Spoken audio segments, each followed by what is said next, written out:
Hello, everybody. What's Hey. up, ladies? Whew, Hi. you're far too excited and have too much energy. Go back and come back in. Well, I'm not yawning. Isn't it positive? I'm friggin' beat tonight for some reason. Well, I know exactly what reason. So I've been neglecting the housework. And then I decided today I would just do all of the housework. So I did all the Wow. laundry and the mopping and the vacuuming and all that kind of stuff. So now I'm tired, but No bueno. no, but it's done and the house looks fabulous and my back is killing me, but the house looks fabulous and that's what matters. Counts. No pain, no gain. Mm-mm. So yeah, you're going to do Ezra with us, right? Teresa, you're going to be sticking around. I don't know if I'll be able to do every night or again, only because I've got to actually work on content for my channel. Yes. I can't even start the channel. What happened? Well, yeah, I get it. The ward case studies. Well, I mean, it's a good place to hang out. I agree.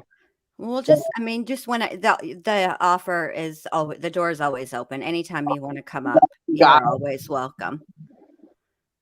You are always welcome. I hope Dr. B can join us for that case too, because I know she's the one that suggested it, and I know she's very interested in that case. So hopefully she can come and join us a few nights. And I don't know, maybe we got to find some extra jurors. Got to find some extra jurors. Okay. Is Momo working tonight? Yeah, she works. Yeah, she's working tonight. Okay, what I did was remember how I said, oh, I'm going to go back and I'm going to make something, blah, blah, blah. Yeah, okay. Obviously that didn't happen because housework.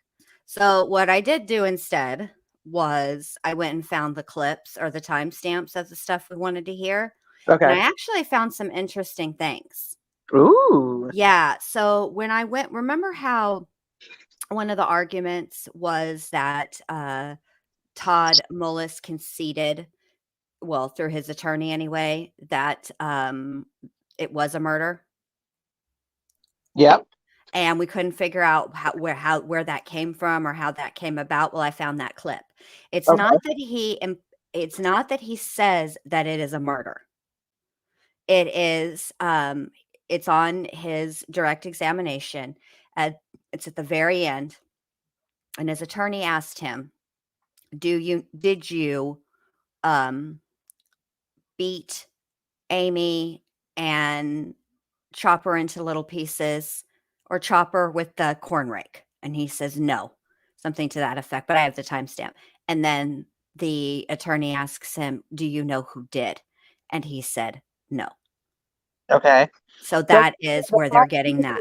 Ask him like straight out, like, do you like, so you do believe it's a murder or something like that? And he says, apparently so, or something like that. Or I thought the prosecutor asked him something like that.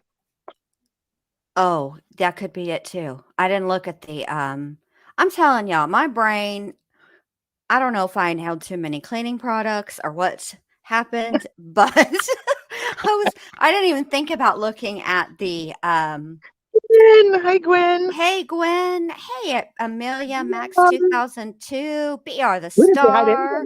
No, we sure didn't. Hi. Where's Kenny? Talking to each other. Yeah, we are. Allie 79. Hi, Recliner Detective. Hi, Faraway Eyes.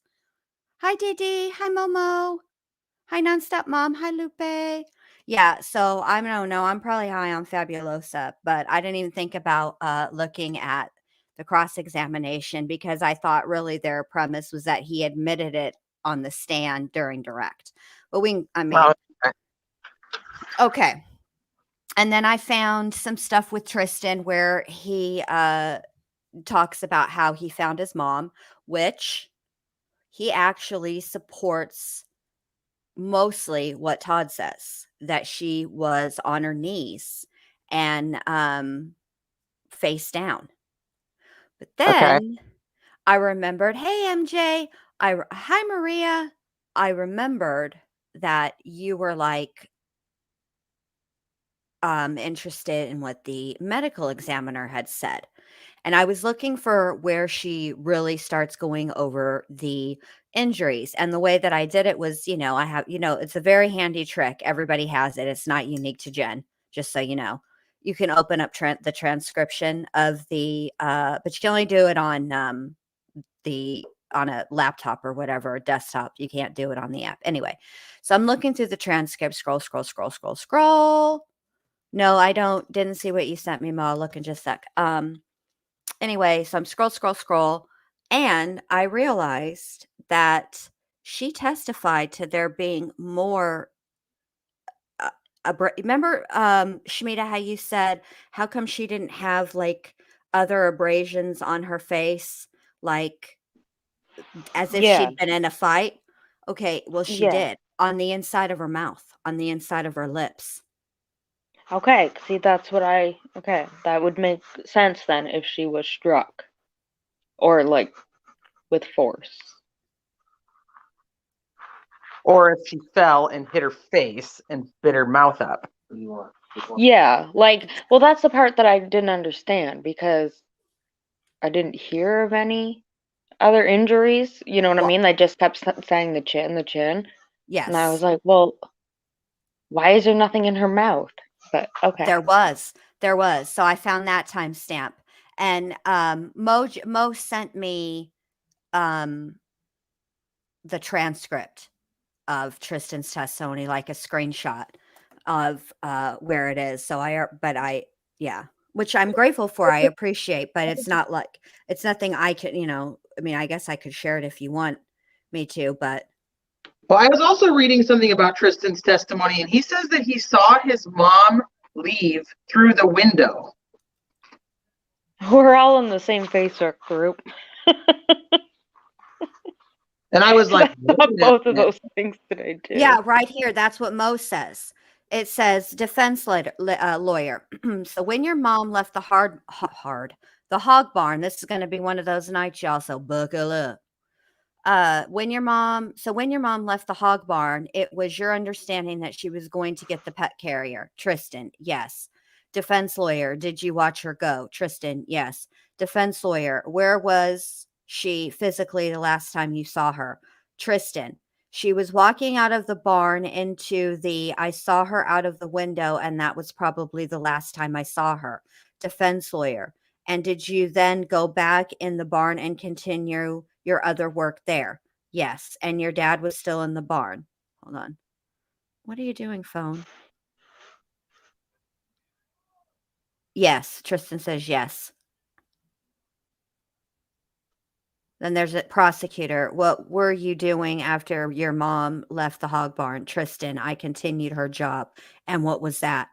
Tristan, cleaning light fixtures. And what the prosecutor, and what was your dad doing? Tristan, he was doing the same thing that he was doing before she left. So she did, I guess he did testify to that.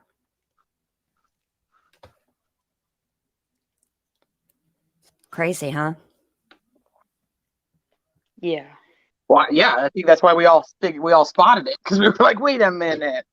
I don't remember hearing that in the testimony, so that's kind of interesting. So he was already in the office getting a drink when his mom left. Yeah. So now I'm thinking that that messes with the timeline. Not a whole lot, but it does. Just a little bit. And there is a window of opportunity. I mean, we have to be reasonable here. But if his mom leaves the hog barn and is going to the red shed, and he's watching her through the window, and that's the same time frame that she's texting Jerry or emailing Jerry, and is going into the shed, he's watching her. He would see Todd coming up. He would see Todd. I was thinking about that, but aren't there? He said he watched her, and he went back to doing what he was doing, and so did his dad. They went back to doing whatever it was that they were doing. He was cleaning the light fixtures, and I guess Todd was doing. I think that's when Todd was doing the nipple thing. The that's not right. The like the feeder thing for the baby pigs?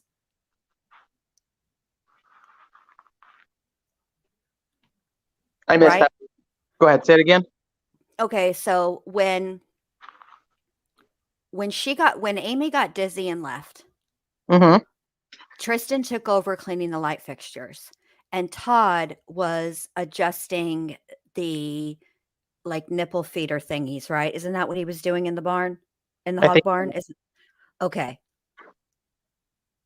I'm curious how that is set up because little baby pigs are not that, I mean, they're not like little, okay, but they're not that tall either.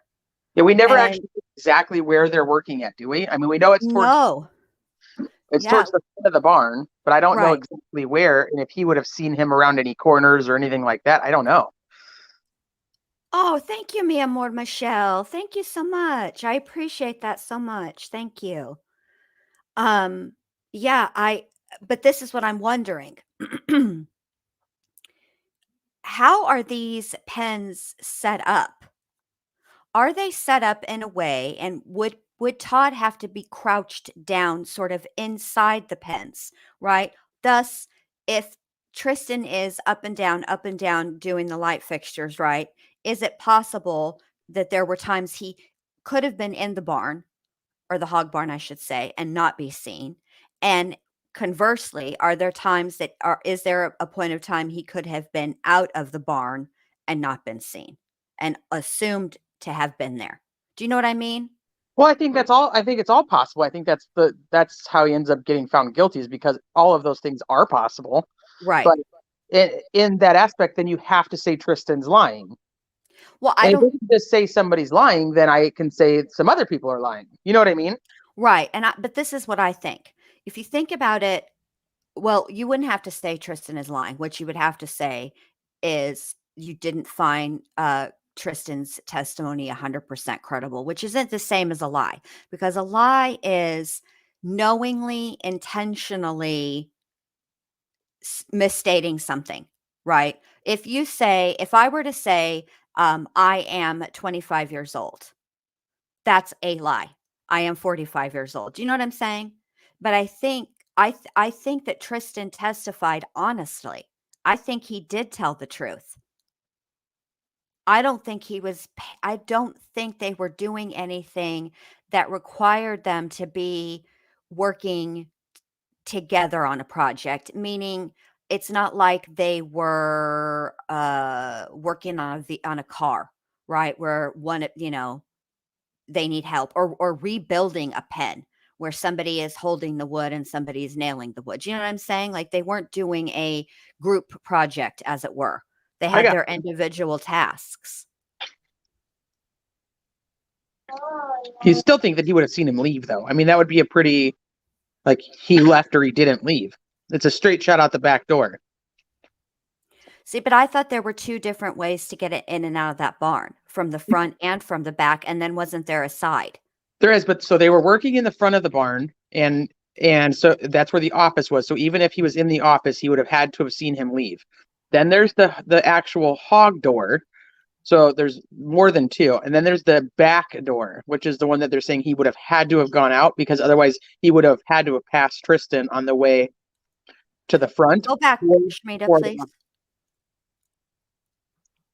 You see what I mean? Like there's not Mhm. a lot of No, places to go. can you just leave it on the hog barn, please, Shmita? There's something I'm looking at.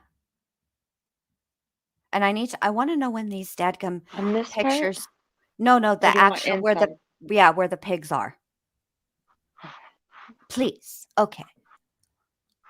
Is this the way that it looked that day? Were these hogs in there that day?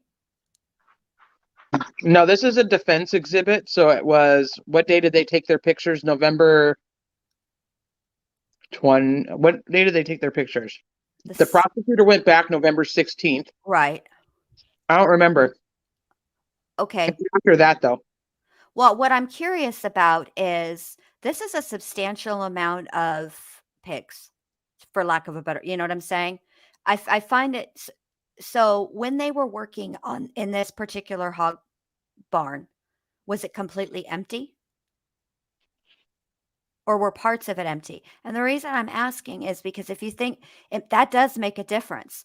If they were working in this hog barn, and now I can see, now that I've made my screen bigger, I can see what they're talking, what she was cleaning, right? But there's other besides Todd and Tristan, and even for a short period of time, Amy being in there, there's animals in there, animals that are moving and making noise. It's not like pigs are silent. You know what I'm saying? So is it possible that he did leave and he just didn't hear him? Nope, no Yeah. piggies were there. Or that day. somebody pulled up and they didn't hear him. Right. But I there's mean, no there's piggies. okay, so it was completely empty. Yeah, there was Okay. no piggies there yet. They were getting prepared for the pig delivery. Okay. Because that can make a difference. But okay, now Shamina, would you do me be a lamb, and then let me see the picture that's before this of the whole farm, where they have the two hog barns together. Okay. So they were in this first one with the solar panel thingy on top of it, yes? No. The one They were in the other one? Yeah. Okay. I wonder how, and were both hog barns empty or just one?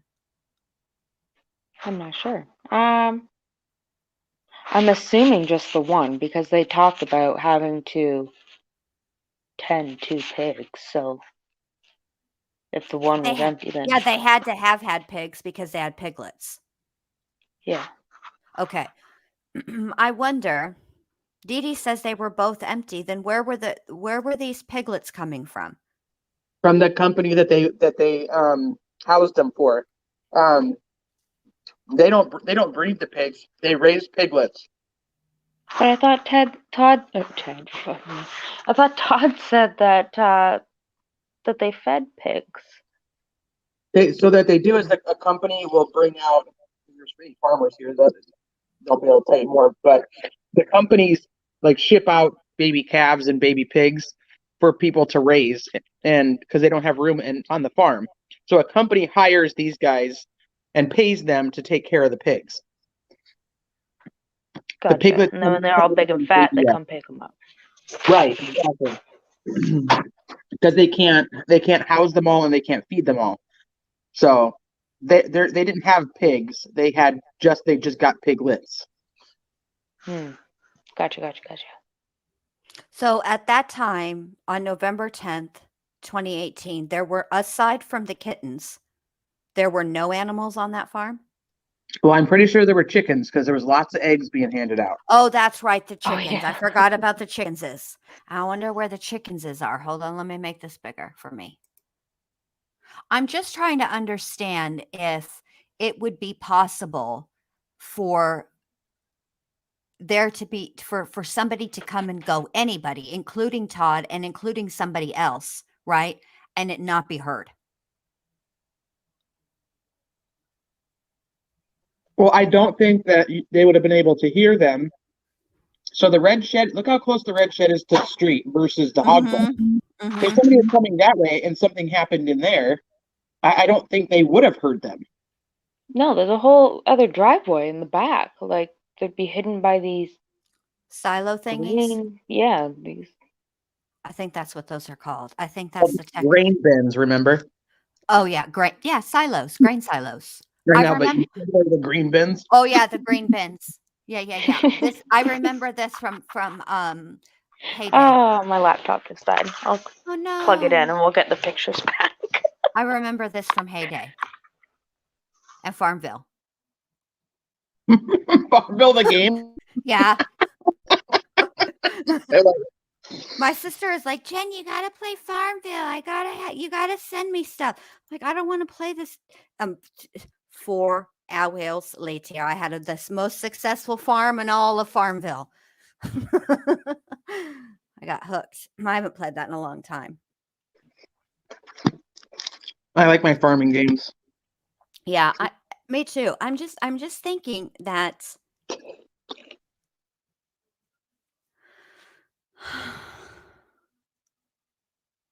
well, let's play the medical examiner first.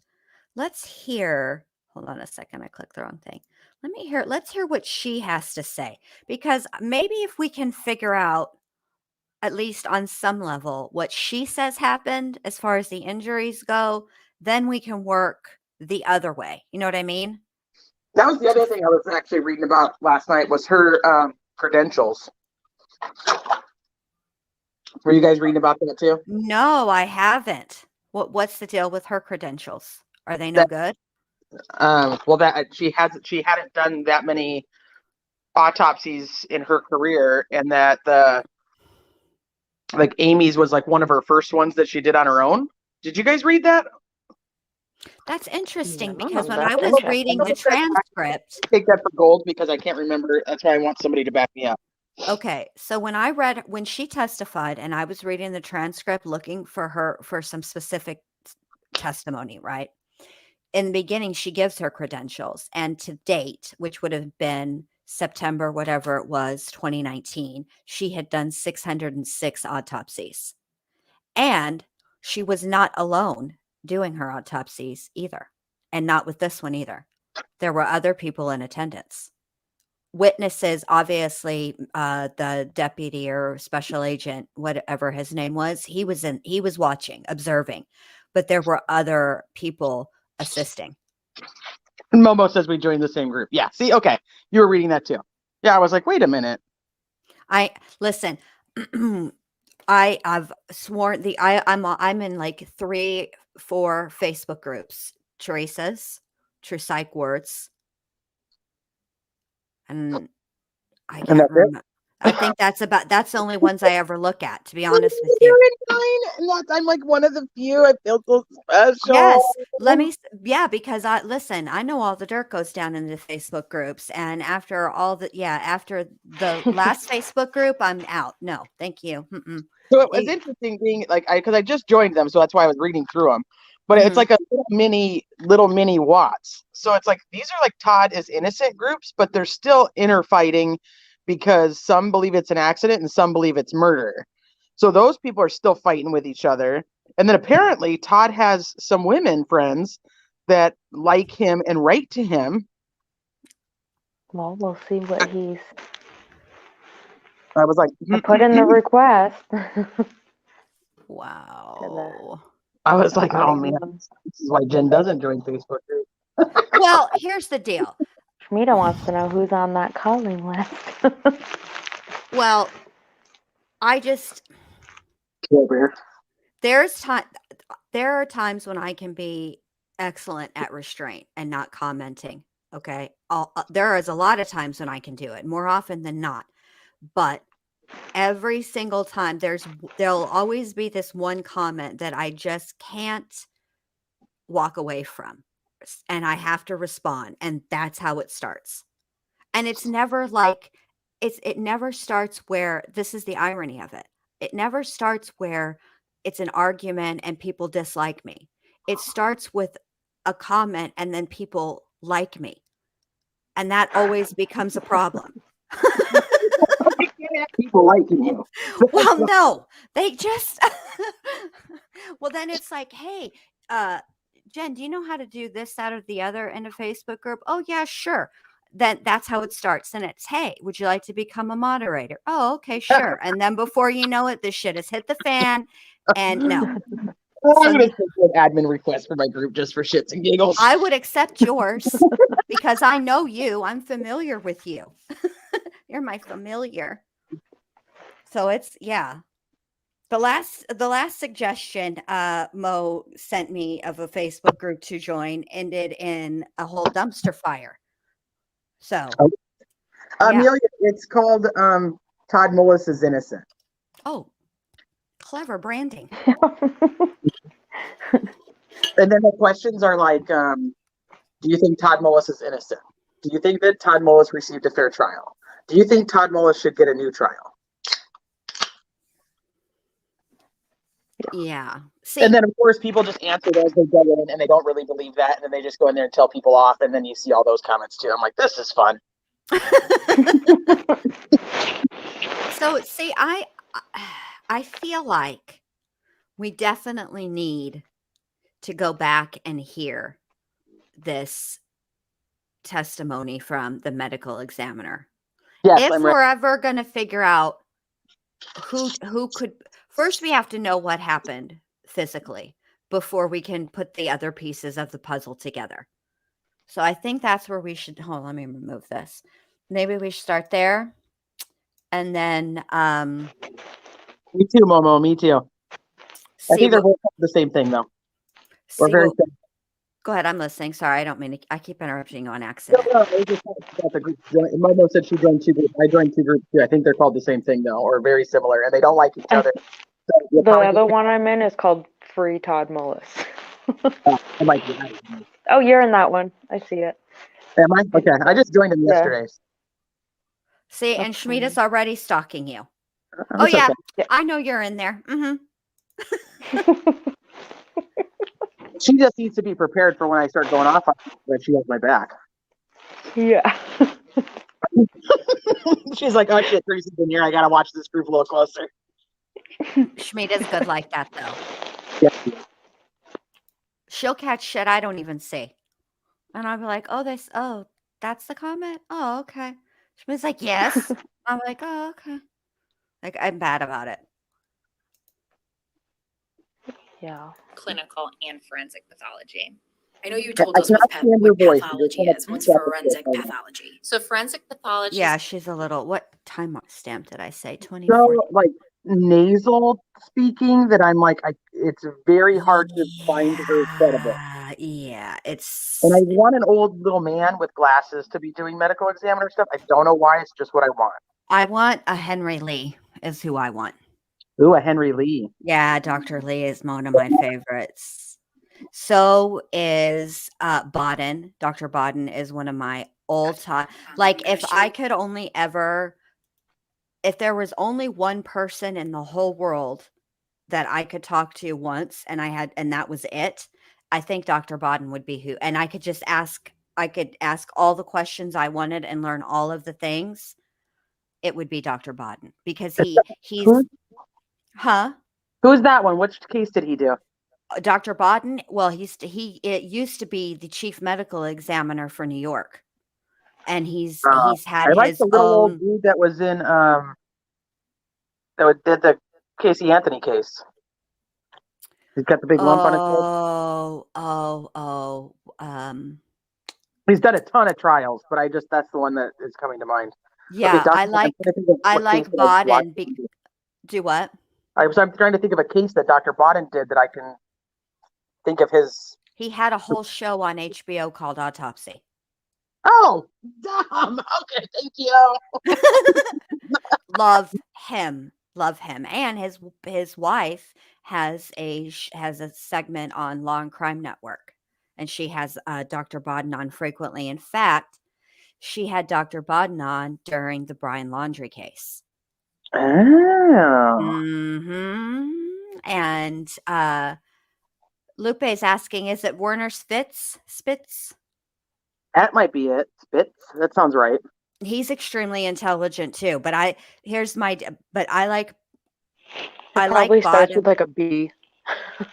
I like Bodden because he is real easy. He breaks it down in a way that's really easy to understand. You know, he's just really, I don't know. I just admire the shit out of that man. I really like Dr. Bodden. I can't help it. Also like Henry Lee, though. When Henry Lee was explaining blood spatter and stuff, my whole mouth was just open and I was just soaking in the knowledge. It's crazy. Yeah. This is the kind of stuff I live for.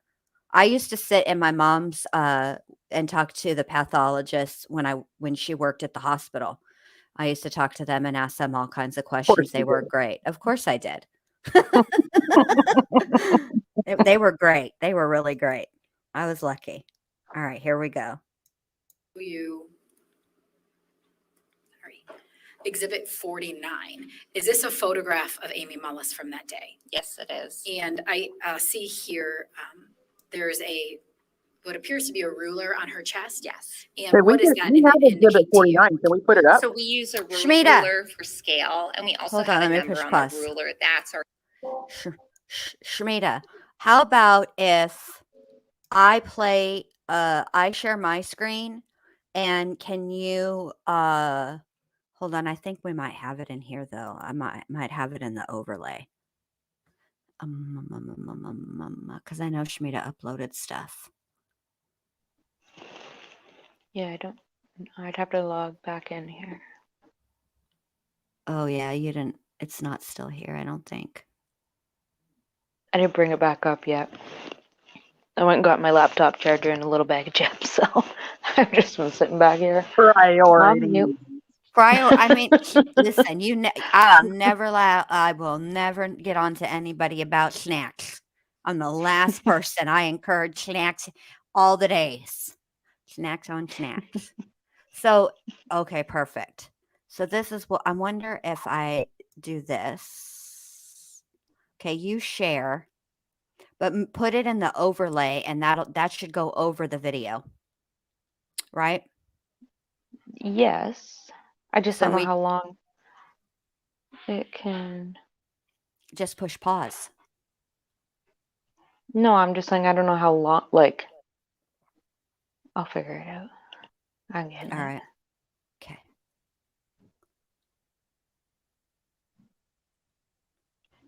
Hey, Rita, how are ya? Snacks. Snacks. My chippies. What kind of chips did you get? Barbecue. Oh, I don't like It was barbecue. it was the only one I had. They're just like the little tiny I know. bags. Yeah, the lunchbox bags. Those are my favorite. That's the perfect Mhm. size of chips. But I'm a big Mhm. weirdo. I like Ruffles and I like Lay's. I like Cheetos and I like That's what these Doritos, ones but are. I don't like any flavors. I like Mm, plain Ruffles and plain Lay's. I don't know why I can't get. I Well, just can't get here we barbecue. actually I don't know have what it is. ketchup chips, which I usually go for. Oh, Yes. They. I understand why they call it ketchup because it does kind of taste like ketchup, but yeah, I don't know. I don't like ketchup as It's much good. as I like mustard, but I do like ketchup. I don't think I'd like mustard chips. No, I wouldn't eat I a like mustard mustard chip too, either. though. Did you hear me? I only like 3 flavors of chips: plain Ruffles, plain Lay's, regular or the nacho cheese Doritos, and Cheetos. Regular Cheetos. Don't give me those puffs. Puffs are trash. Like the Oh my crunchy god, I ones. love this stuff. What are you talking I about? don't It's a texture thing for me. I just don't like them. They're too something feels wrong. Airy. Oh, I They're love s- it. that, that, They just squish in your mouth. So that's good. the problem. I don't feel like a chip should squish. And so I have problems with it. Also, I have very strong feelings about cheese its versus cheese nips. I like the its. I don't like the nips I at don't all. like either one. No Cheez-Its, no goldfish. That shit's gross. You're gross. You eat Cheeto puffs. What do you know? I know what tastes good. Not puffs. Are you ready, Shmita, or what? What are we doing? It's uploading. I don't know. Oh, It just okay. says uploading.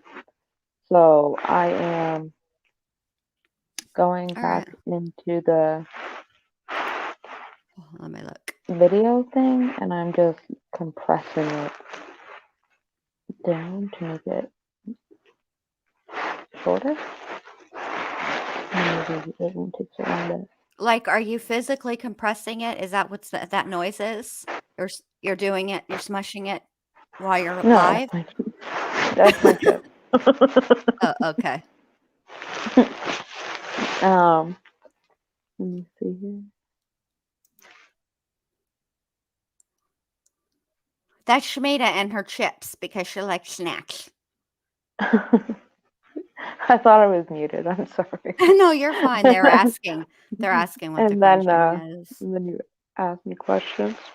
I'm sorry that I asked Oh no! questions. I'm also on my microphone. I'm just a hot mess right now. Holy moly. Okay, like that? No, the pictures of her body.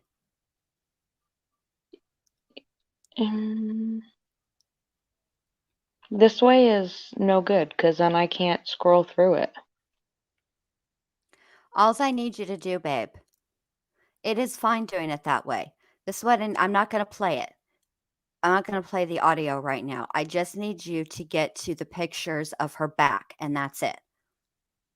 And leave it on the screen, and then I'll play the audio. Does that make sense? I think she said 49 is a picture of her chest, and I don't think we have that one now that I'm thinking about it.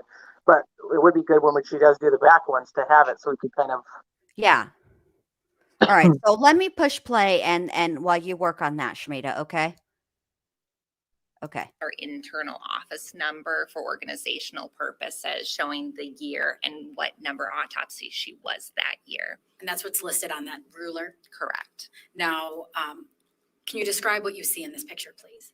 So on each of our decedents, we take a photograph. We call an identification photograph. We want just a photograph of the face. So this shows Miss Mullis's face. Coming out of the corner of her mouth is a breathing tube that was inserted during emergency therapy. And you can also see some injuries on her face as well. And in this photograph, where do you see injuries on her face? So she has a small abrasion or a scrape in the middle of her upper lip. And she also has a much larger abrasion or a scrape on her left side of her chin with a surrounding contusion or a bruise. I'll show you State's Exhibit number 50. What is this a photograph of? So this is a closer up photograph of the lower half of Miss Mullis's face on the left side, again showing that abrasion or the scrape in the upper lip and that abrasion and contusion on the left side of the jaw. Now, we heard yesterday from Dr. Thompson, but just so that everybody's clear, what's an abrasion? So an abrasion is a scraping of the skin that removes the top part of the skin, and it's indicative of blunt force injury. So you have an object that has a blunt surface to it, and the impact from that scrapes off that top layer of skin. And what is a contusion? Contusion is also a bruise, which also comes from a blunt object, and that indicates there's bleeding in the surrounding skin. So from that impact, the blood vessels burst and cause that bleeding. Now, I believe you indicated blunt force injury or blunt force trauma. Mm-hmm. What is that? So blunt force trauma comes from a blunt object, and it indicates crushing or tearing or scraping of the skin from the impact of that object. Now, Dr. I'm showing you State's Exhibit number 51. What's in this photograph? So this is a close-up photograph of Miss Mullis's ear. On the top part of the ear, there's an abrasion or a scrape, and also on the earlobe and in front of the ear, we see more contusions or bruises. She also had contusions and bruises behind the ear as well. Were you able to get a photograph of the contusions and abrasions and behind this ear? No, we did not have a photograph behind the ear. And you indicated those were those abrasions or contusions behind? There were contusions behind the ear. She had earrings in when she came to our office, so it's reasonable to consider that her earrings hitting her ear or the back of her head could have caused that bruising. Now I'll show you State's Exhibit number 52. What is this a photograph of? This is more far away photograph of the top half of Miss Mullis after she was cleaned and her medical therapy was removed. We can again see that blunt force injury on the face, on the lips, on the side of the jaw. And now we can see more injury on her upper chest and the top of her right breast.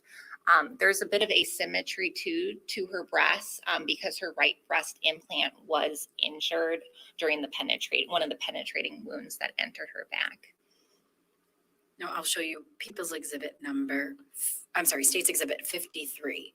Is this a close-up of her chest area?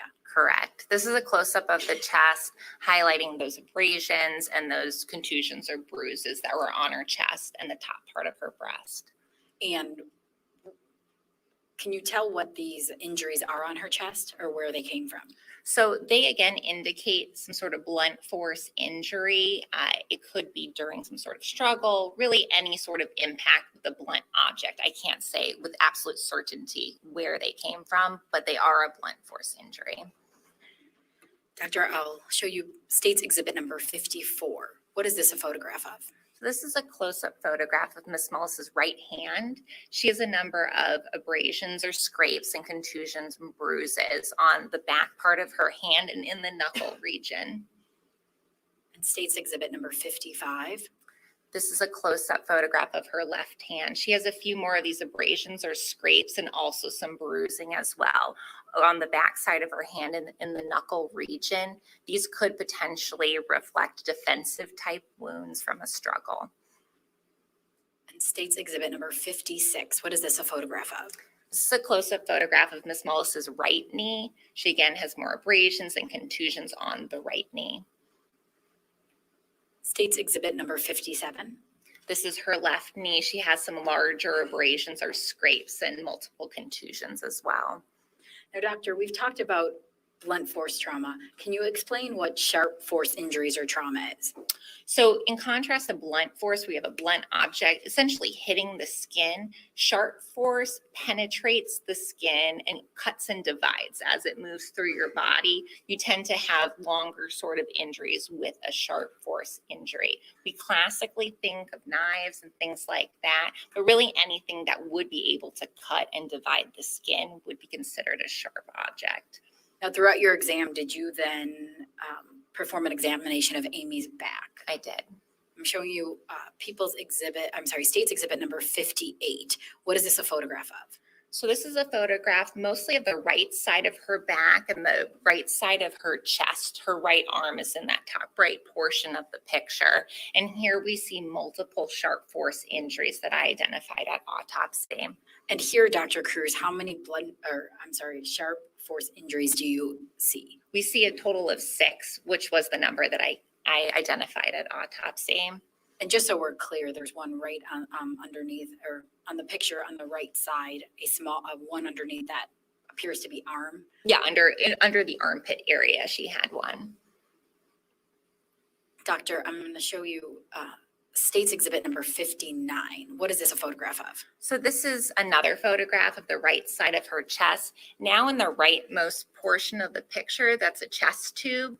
An incision was created and a tube was inserted during emergency therapy. And that's to get any sort of blood out that's potentially in her chest cavity. So that's not considered a wound. But right to the left of it is a sharp force injury. And then would it be fair to say that the one you just described, you go to the left of that and you see a second one? I do. So the first one on the right entered the chest cavity through the ribs, and that's the one that also exited the chest cavity on the anterior surface and punctured the right breast and breast implant. Then if you go more to the left, above the M on the ruler is a second sharp force injury. In my report, just for the purpose of See, these are the pictures we need. How are we coming with that, Shmita? StreamYard is not happy.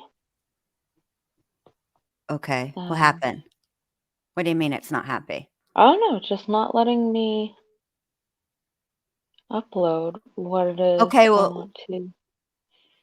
I can upload the back, like just the picture of the back. yeah, that's all we want is just a picture of her. There you I go. have that. Okay, Do you that's all we do need. you have the other one?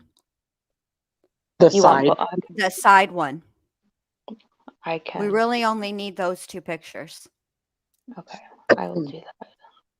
Please. Because the video part it's not.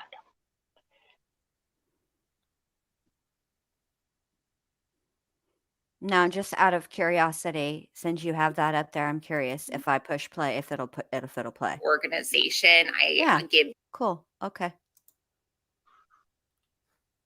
You guys all heard that, right? Yes. Yeah, I heard it. Okay. Okay, good.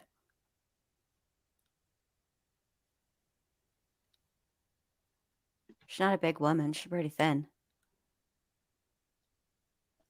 BR the Star says, no pressure, Shmita, but we are waiting. I know. I hope that I read that with the tone that you wrote it with, BR the Star. No pressure, Shmita, but we are waiting.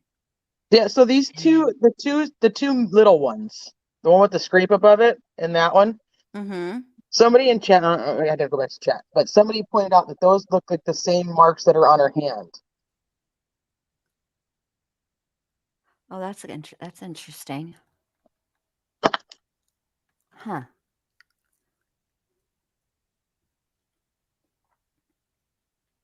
Okay. It's downloading. Okay. Because Don't that's know how really the mine one did. that's really the one we need first. Ironically, it is like the same that's on both hands. Yes, it is. Like two of these dot things that are a certain distance apart. So, yes, Max, some of that is marbling, but then also some of it is when something like this occurs, whether it's an accident or it's intentional, the trauma of that object going into her back in that way also causes, and the pulling out of it, it causes bruising. Sort of like, it's sort of like surgery. Sometimes when you have surgery, you'll be bruised, depending like on the kind of surgery that you have. But most of that is marbling, yes. And does she say that the one wound is is visible in this picture? The one that's from the tube of draining out the chest cavity? No, it's another picture. It is? It's not this one on the right? It's not this one on the right. Okay.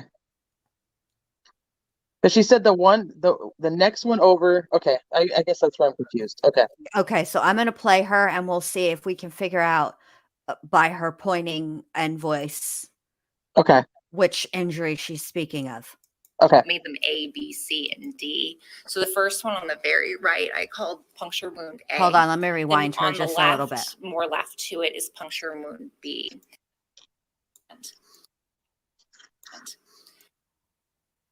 And then would it be fair to say that the one you just described, you go to the left of that and you see a second one? I do. So this is a photograph mostly of the right side of her back and the right side of her chest. Her right arm is in that top right portion of the picture. And here we see multiple sharp force injuries that I identified at autopsy.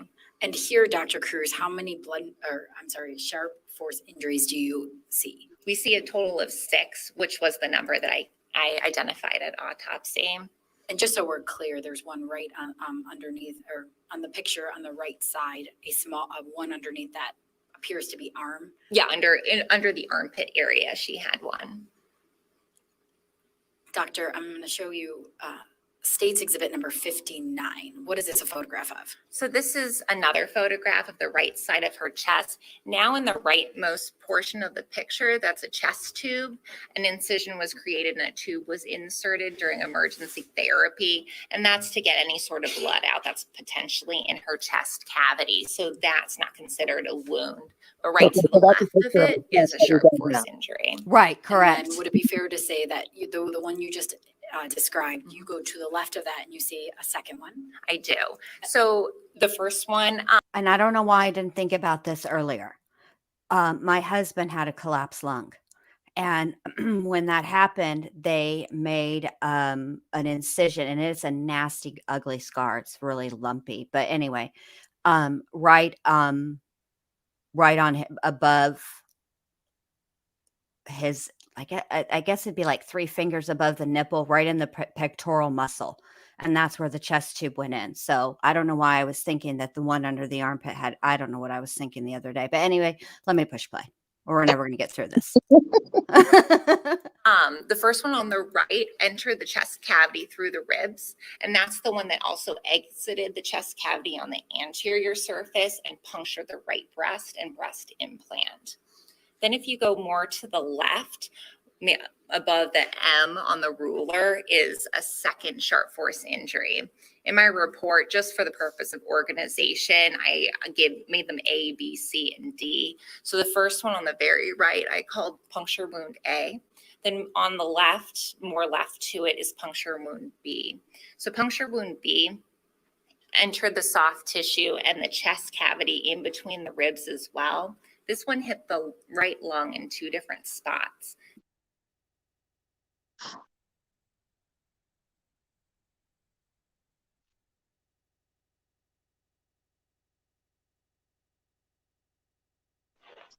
I think you're muted. Are you talking, Jen? Are we paused? What happened to her? Yeah, I paused because Okay. Mo just sent me a picture, and the picture is, and then I got all excited and forgot to unmute. My bad. But this picture is labeled. So with the Okay. A, B, C, and D, or however she did it, and I'm gonna upload it real quick. Let me just, Oh. yes. Oh my god. Okay, here we go.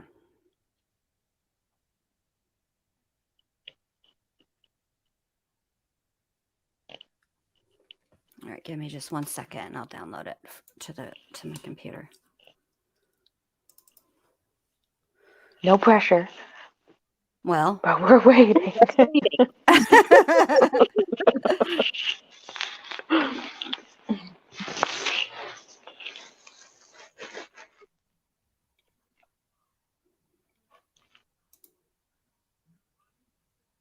I always thought the one on the bottom was a little mole. Well, I think that's what I was thinking the other day too. I was like, wait a minute, where's number 6? That was the one I was missing. But I'm telling you, those two right there, they look like something different. They're not the same size. They're like And I'm identical. telling you, I did the thing where I'm trying to like size the prongs and like I can remove the background so it's just the prongs. And I've tried on like 4 different photos of the prongs, so in like different angles and stuff. And I can't get them. I can like size it and make them bigger and stuff. I cannot get them to line up. No. You can always get at least 2 of the prongs that would line up. Can you get into the a 3, hole. the one from the armpit, the right back, and then the little one on the top? Have you been able to get those 3 to line up? Oh, here we go. Not really. Like, okay, see how that is? Okay. All right, so now I'm going to push play because this is how she's labeled them. And then she's going to go into all of that. Are you ready? Yep. Oh, okay. And it continued on and went through the diaphragm, which is a bit of muscle that separates your chest cavity and your abdominal cavity. It went through the diaphragm and it also punctured the liver as well. Now, if you keep going, do you see then what you classified as puncture wound C? I do. So keep going left from puncture wound B is C. They're 2 almost on top of each other. C is on the top and D is on the bottom. Would it be fair to say that according to the picture, C is a little bit smaller than D? Yes, it does look smaller. And what They're having a hard observations time did you with that make in your bottom one exam too, of there. puncture wound C? So Mhm. puncture wound C injured the soft tissue of the back of the chest, the skin, the subcutaneous tissue or the tissue right under the skin, and the muscle of the back, but it did not enter the chest cavity. And if you then go right underneath and a little bit to the left of that, would that be puncture wound D? Yeah, right below it. So you have that long kind of reddish line. That's an abrasion or a scrape. At the bottom of that is puncture wound D. And like puncture wound C, puncture wound D only injured soft tissue. It did not enter the chest cavity. Would it be fair to say that D then would be the lowest puncture wound that we see at this time? Correct. oh, And puncture wound E, which one would you describe that being? So at the very top part of the picture, you see the little bottom part of the last puncture wound, not counting that one, the leftmost puncture wound next to C is puncture wound E. So puncture wound E did enter the chest cavity, but instead of the right side of the chest, it entered the left side of the chest.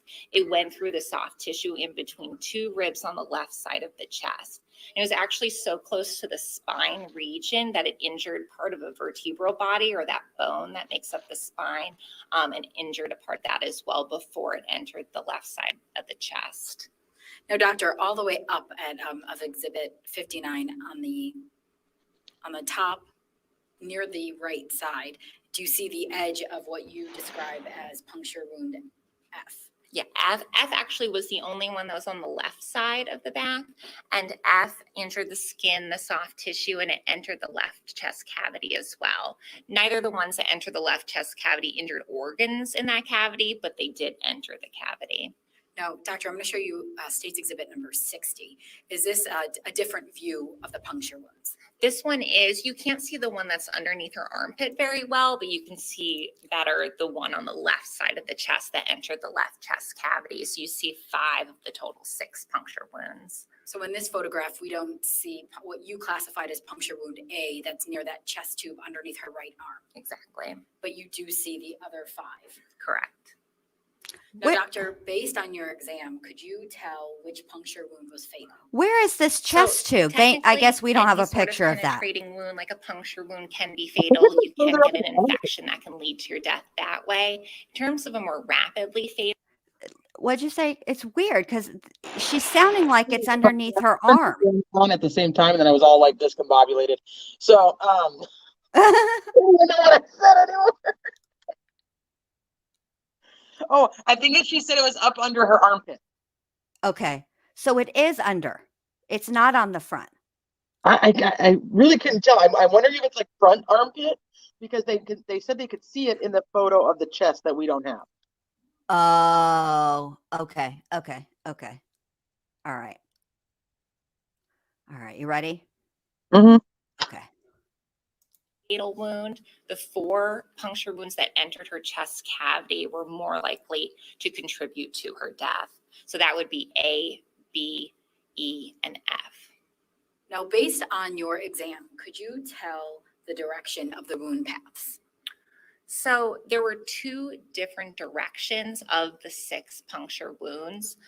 The Oh. rightmost wounds, A, B, C, and D, so the one by her chest tube underneath her armpit, the one left to it, and then the 2 that are on top of each other, those all go from back to front. So when we describe direction, we do it in terms of anatomic position. So anatomic position is with the person standing straight, looking straight forward with their feet forward. And then their hands are down by their side with their palms out. And so your thumbs are facing out. So with Miss Mullis in that position, those 4 wounds went back to front, right to left, and downward. The leftmost, E and F, also went back to front, right to left, but they went upward. And what do those different directions indicate to you? To me, they indicate that she would have to be impaled with the rake at least twice. When you say at least twice, can you tell exactly how many times she was struck? I cannot. You could consider 1 penetrating wound for each of these injuries, but at least twice, possibly 3 times. And why do you say possibly 3 times? So puncture wound D, the bottommost puncture wound, if you think about the corn rake with the tines in succession, the one under her armpit, B and C, tend to be in a line, and those all go in the same direction. That bottommost puncture wound also goes in that direction, but to consider that within the line of the tines on the corn rake is difficult. So to me, it possibly represents a 3rd strike. So, doctor, based on your exam, can you say that Amy Mullis's body was struck at least 2 times with the corn rake? Correct. Possibly 3. Yes. Okay. Now I understand. I needed that visual. Do you get it now, Teresa? So, much better. Doctor, what caused Amy Mullis's death? So thinking about the puncture wounds that entered the chest cavity, when something penetrates your chest and you remove that object, you create a hole that allows air to go into your chest cavity. When it also penetrates the chest cavity and it goes through the soft tissue between your ribs, it injures blood vessels that are there. So she had the injured blood vessels in addition to her injured right lung, and that's leaking blood into her chest cavities. So the combination of the air and the blood put pressure on your heart and your lungs, which are in your chest cavities, and that pressure really restricts the function of your heart and your lungs, which are very important organs in your body. So without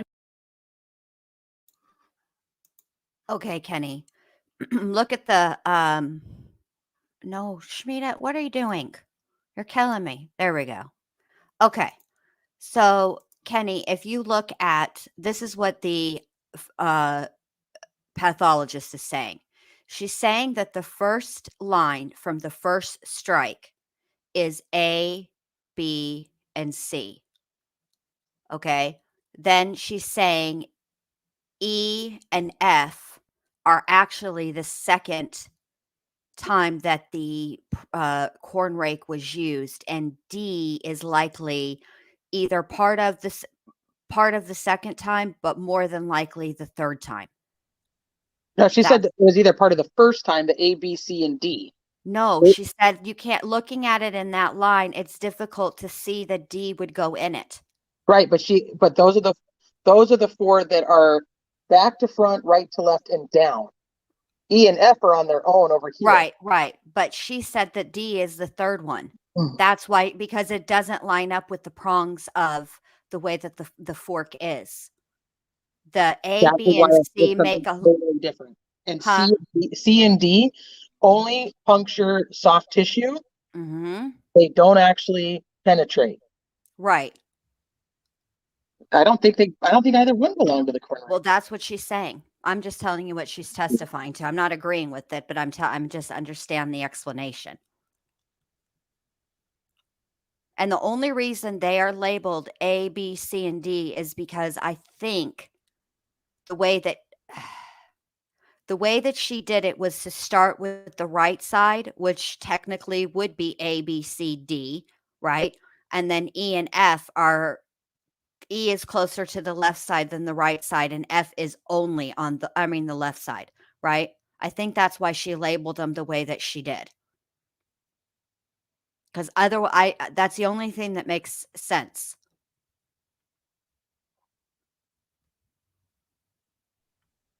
But I still don't see. I don't see how. I don't get it. All the prongs are the same length. So if 2 goes in, why wouldn't 4 go in?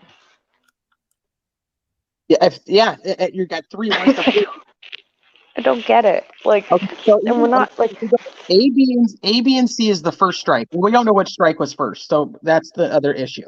So let's say A, B, and C is the first strike. So it's downward, right? So she's hit. So it's the 3 on the left side, not the one on the right.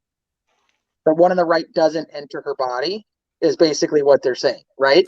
Well, no, it entered her body, but not the chest cavity. No. The prongs out of your 4 prongs, if A and C are 3 prongs, they're the left side of the corn rake. That means 1 prong doesn't enter. Mm-hmm. It's in the air. You see what I mean? Mm-hmm. Out. So she's down. They pull the corn rake out. See, this is also why I want to know where the flipping corn rake was when he pulled it out. But that's another story. So Exactly. I'll say that E and F is another one, but those are downward. Those are upward. Those are upward.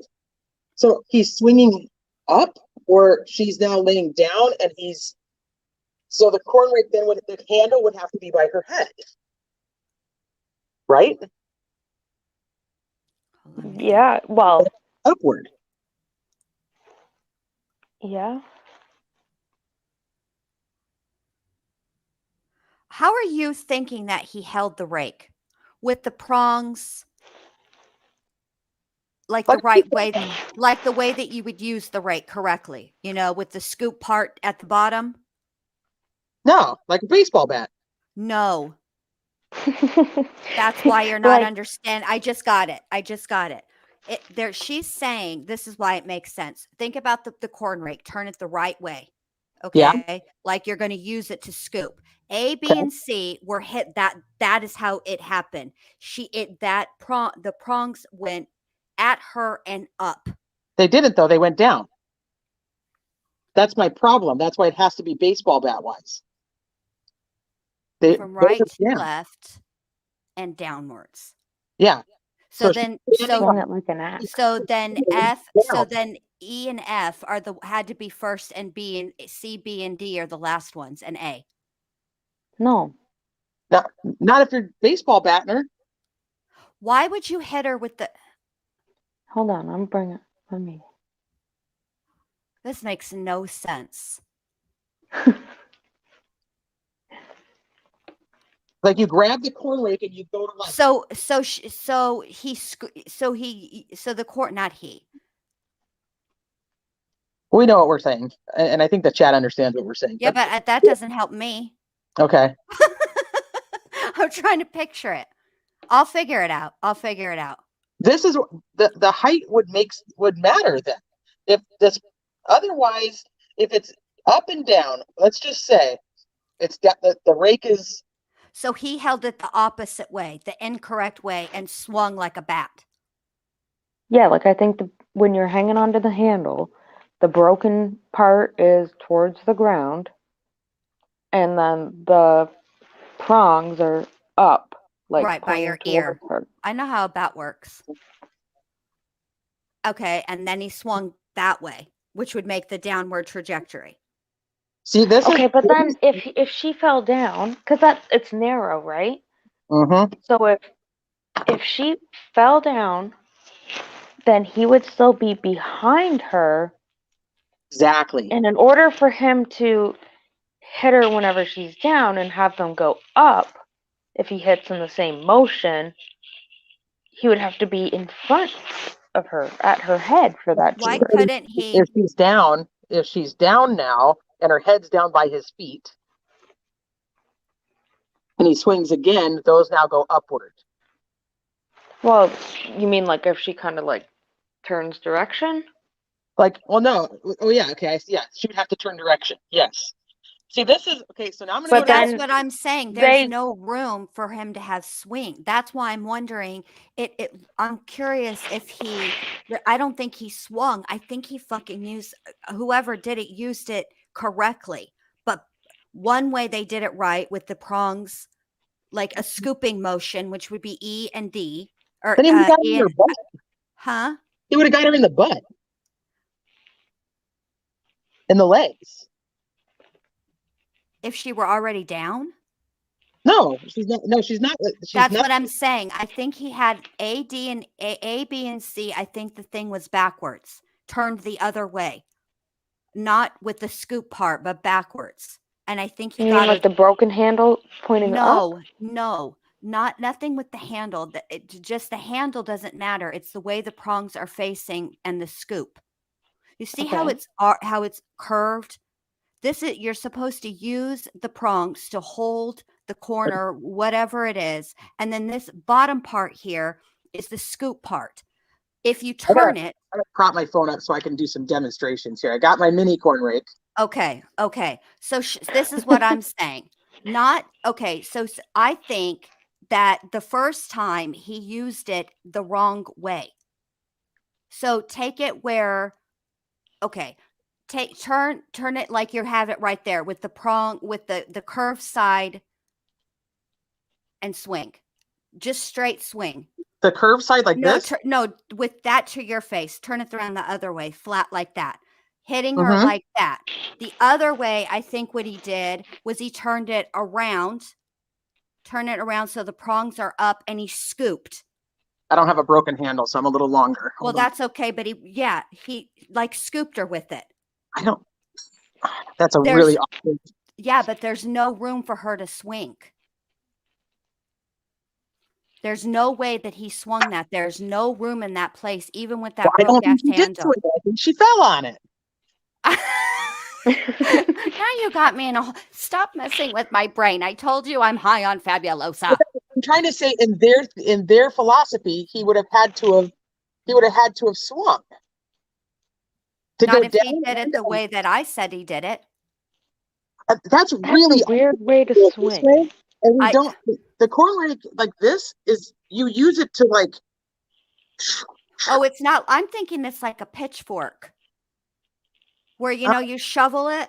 Well, let's look. Google a video of how to use a corn rake because like this rake is not All an right, actual here we corn go. rake, that's Here real. we go. But this is how we use it is to scrape like that. I don't do anything with corn, and I don't rake the corn. So I'm looking at. I'm gonna look it up. I'm fixing to Google this right now. How- Because so here's my thought. The corn rake, if she's on the corn rake, Oh my God, you guys! My Everything that Google comes is- up, it's Todd Mullis. it's all Todd Mullis. No, well, for me, Not mine. I have all like the little ends, like the things that you stick into the cobs of corn. Oh gosh, the little corn holders. Yeah. You don't burn your little fingers. That's what's coming up. Yeah, I don't think you could get enough leverage to do a scoop and poke. I don't see it. All The right. only way you're gonna impale her is to swing down. There's a depth or she lands on it. Well, remember how I said, oh, if you ever need to learn how to do anything, get on the YouTubes, lies. Yeah, it's just Todd Mullis. Yeah, because I already know. Listen, YouTubes, stop playing with me out here. I need to know how to use a corn rake. I need a demonstration, not to like the right way with corn. Not What did they call it? What else did they call it? They didn't call it a corn rake. What else did they call it? corn fork. Corn fork. Do that. That's what brings up all the corn on the cob stuff. Okay, that doesn't work then. Oh, I got corn. How to use corn caps. Get rid of corns. Gross. I don't like corn feet. Thanks, YouTube.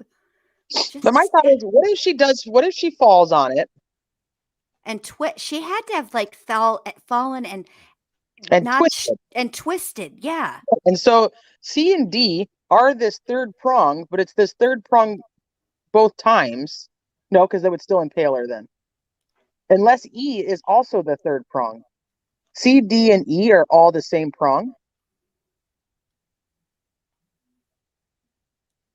Well, that makes more sense. Mo said if she were down, it would be more like a golf swing. Yes, Kenny. What are you saying, babe? Hold on. I got you now. I got it. I couldn't. Sorry, guys. I'm choking and I'm high on Fabulosa. Well, or the star wants me to reenact the fall. You know how many people get in trouble for reenacting crap like this on YouTube? I'm not. Yeah. I'm not going to I just wanted to. No, I know. I'm laughing because people do. The reenactments is what gets you in trouble. Yeah, I'm not going to reenact. Oh my God, we were getting in trouble for 2 nights ago. One of the troll channels, they did a reenactment in the Watts case. They picked her up. Like, oh my God. We did a dead weight demonstration. And some people just cannot handle reenactments. Yeah, it's not for everybody. So, well, this next trial will be fun then if it's got reenactments. Well, it's one thing for like, I don't know. I've already given my theory about that case and what it does to people's brains.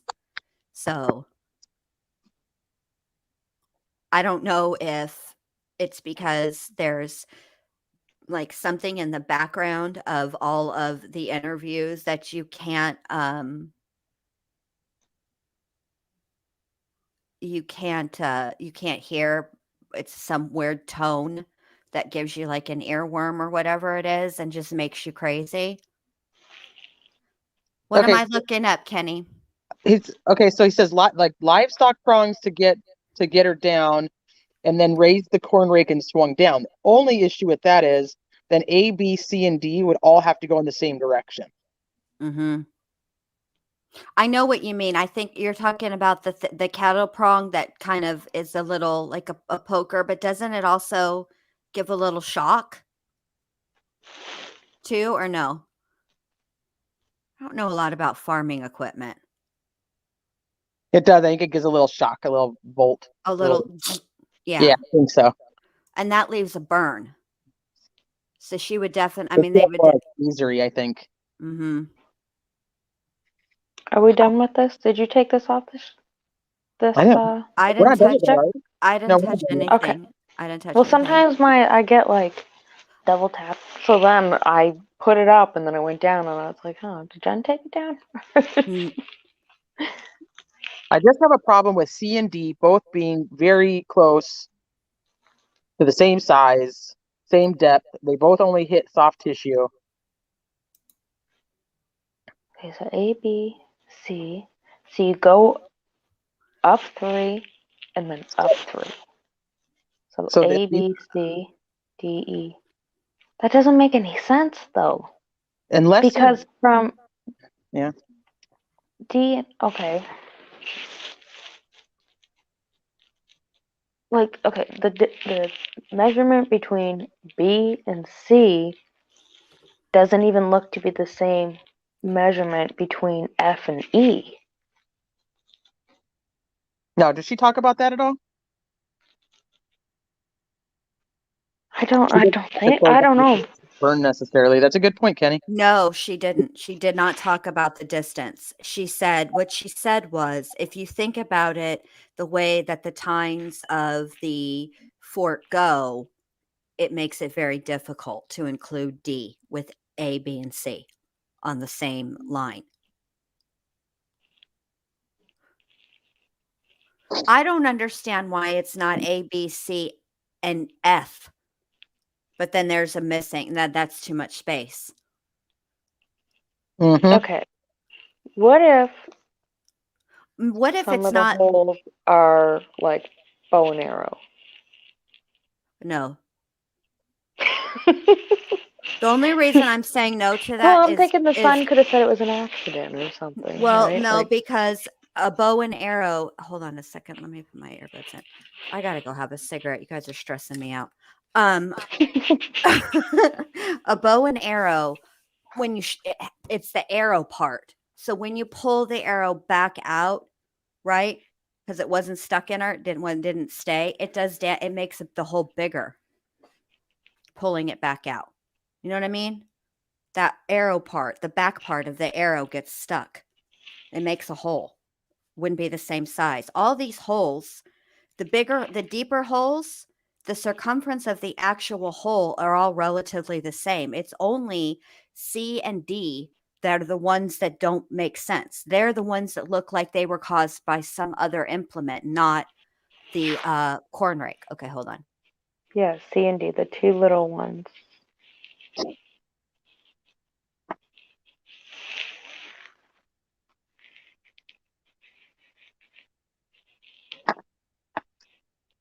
Is there one of those cattle prong thingies in the shed? Do we see one? I don't even know what those look like.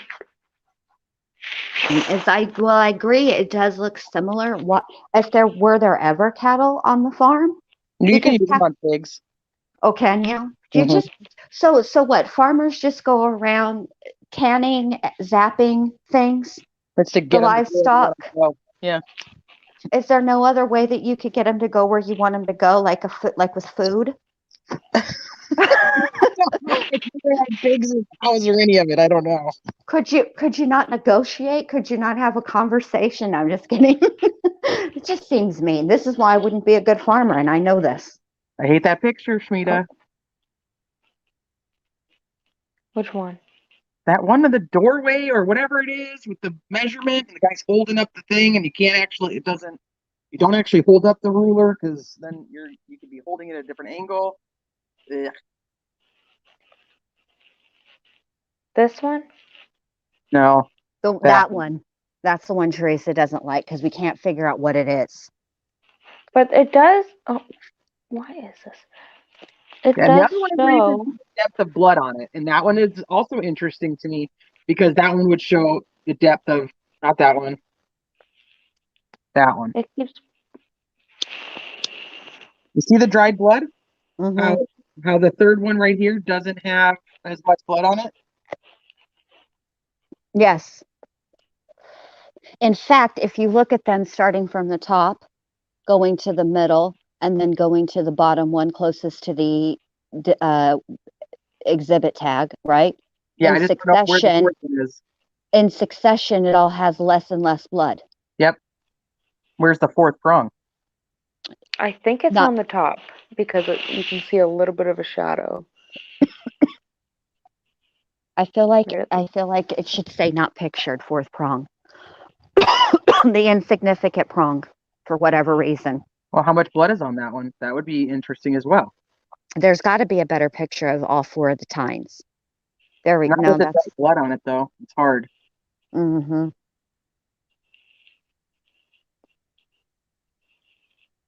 Why would you take a...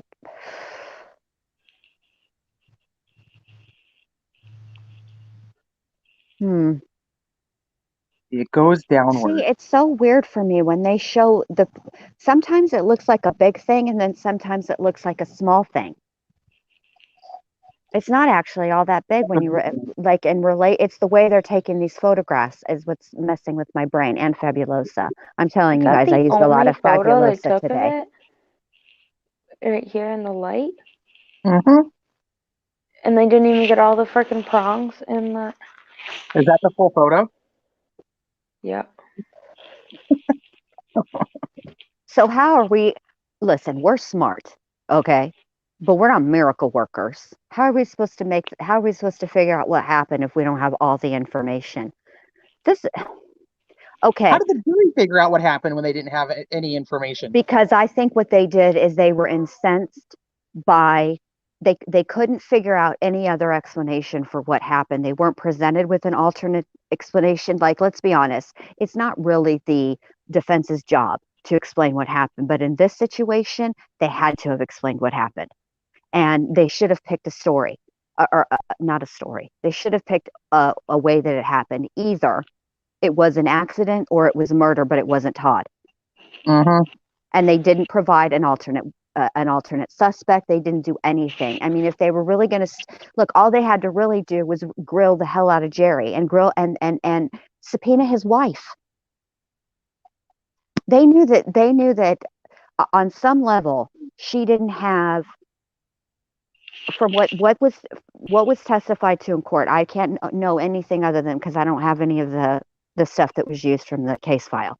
It was requested, but it's going to go through a judge, and the judge is going to figure out what is in the public's best interest and what's not.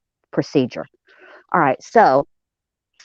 Yeah, but they could have done things to try to discredit the state's Yes, witnesses. they could have. They could have. But my point is, I'm not accusing anybody. It's what my point is. What I'm saying is, based on what we heard just in the trial testimony, it doesn't sound like she actually had an alibi that was verified, just that she was supposed to be somewhere. So if you're the defense, why don't you push that narrative? If your line of thinking is this was murder, but it wasn't done by Todd Mullis, right? Then you have to put the cast doubt on somebody, right? You have to point the finger at somebody. Mm-hmm. And that's just legal strategy. I'm not talking about Yeah, being but they abusive could have human being. looked up like the thefts in the area, any other crime in the area. Like, They could have. don't know if someone was already in that barn or that shed. Well, right, but you have to think about it from a juror's perspective.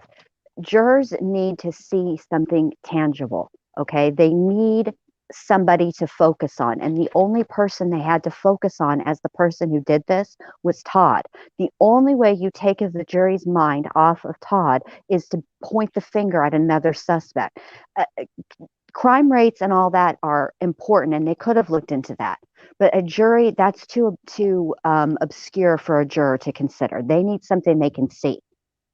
Unless the defense didn't want them looking for a different suspect. Why would the defense not want that? Well, obviously. But even, but that's the only way that you, okay. That's the only reasonable way for them to not want the prosecution to go down that road. And to keep it on it was an accident. But that's the only thing I can think of. But they didn't. That's the problem. His defense was that it was murder. They conceded that it was murder, but it wasn't committed by Todd. That's what their defense was. They never presented the evidence of the case as if it were an accident. So they had two choices. They could produce an alternate suspect, or they could do what they needed to do to prove it was an accident, to prove an accident could have happened. And they didn't do either one. That's what they needed to do. All the stuff you're talking about, Shmita, to be honest with you, should have taken place in the investigation. Oh yeah, the investigation. The cops are the ones that should have been looking into crime in the area, break-ins, theft, stuff like that. That was the officers' jobs. Yeah, Okay. there's more Not than to one be driveway writing. entrance to that property. Well, yeah, but that's not the defense. Okay. So by the time you get to the trial, the defense is going to have the state has all the things, right? And even though when you go to trial, it's supposed to be in favor of the defendant. You're supposed to have the presumption of innocence. But let's be honest, human beings, their brains don't work that way. Most human beings think that, and for the most part, they're right. Most of the time, the majority of the time, the cops do an excellent job. They do a thorough investigation. They run down every single lead. And when they bring somebody in for arrest and an indictment, they have the right person. Okay, most of the time. But there are a few cases where that doesn't happen, and this is one of those cases. That's when it should have happened. You have to rule everybody out before you rule the person in. And they didn't rule other people out because they didn't look into it. Okay, so a couple things I wanted to address from chat. Where's Kenny? The livestock prong, there's so many different kinds that I don't know if we could actually measure the distance without knowing if they actually have one or which one they did have. But it very well could be, in my opinion. And then Max 2002, that's one of my questions too, is where did he remove the rake from? Where was it in her back? Where was the handle facing? If her head was facing this way, where was the handle? I don't know. The only thing that he says is that he had to take it out because it kept getting caught up in the chemical bins. So And to where me, and her and that and all, means we have a direction, sort of. It's kind of off to towards the chemical bins then. right, meaning Yeah. so we're thinking If by that's what the case, he then is it would be saying, F-E. that's what I'm saying, that it had to be F&E that it was sticking out of. Yep. Okay, and then Dee Dee, I know that Shamita did a bunch of like pictures where she tried to overlay the corn rake on top of the wounds. And Shamita, correct me if I'm wrong, but she could only get it to match to 2 at a time. Yeah. This is the other thing that they didn't do. Okay. Yeah, that corn rake has blood on it. Okay. But did they make sure that it was actually her blood? There's no forensics in this case. None. So so anybody that listens to this at some future point, because you guys in chat already know, if you're given an assignment to write a paper about forensics, don't pick this case. It's a really bad idea. Horrible idea. So that's the problem here. This is what I think. I think that because we're having so much reasonable doubt, I can't tell you why those jurors didn't have reasonable doubt, but I would think if I were the defense attorney on this case now, the first thing I would want to do is talk to those jurors. I would want to know. Mm-hmm. What is it? So someone said that one of the jurors talked on 48 hours or something. They do an interview, but hold on a minute, because you know what? When I was monkeying around on Discovery, what is it? Discovery Plus? Is that what it is? Whatever that is. Mm-hmm. No, that's a lie. It was the Hulus. I was monkeying around on the Hulus, and I had to make a whole account for myself because some people like to watch other things and it messes with your suggestions. Well, Crime Story, it's an ABC channel, and it's on ABC. They covered this case, and I put it in my watch list, and I did not remember that I put it in my watch list until 10:46 p.m. on 2/7/2022. So maybe I should watch that and report back.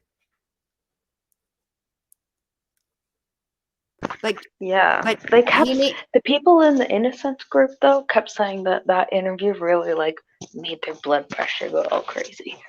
So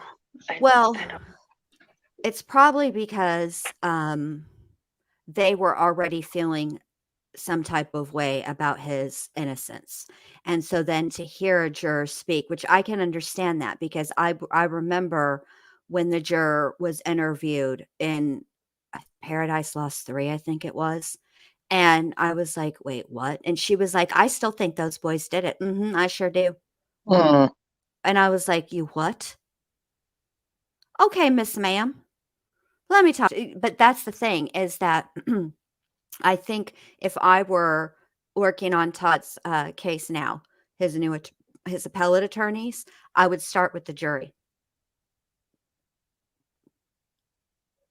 I would start with the jury, because I personally believe that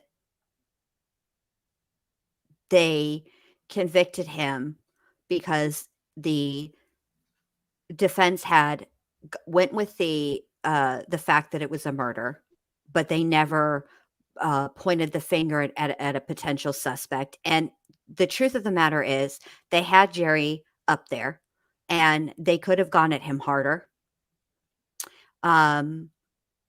They didn't. Then they have Jerry's wife. Then you take in, and then there's the unknown person factor, right? Somebody that nobody knows, a stranger. And then, okay, but then also were the Google searches. And I don't think so. Where's Kenny? And even if he did, it wouldn't have been admissible. It's real. So then they had the Google searches.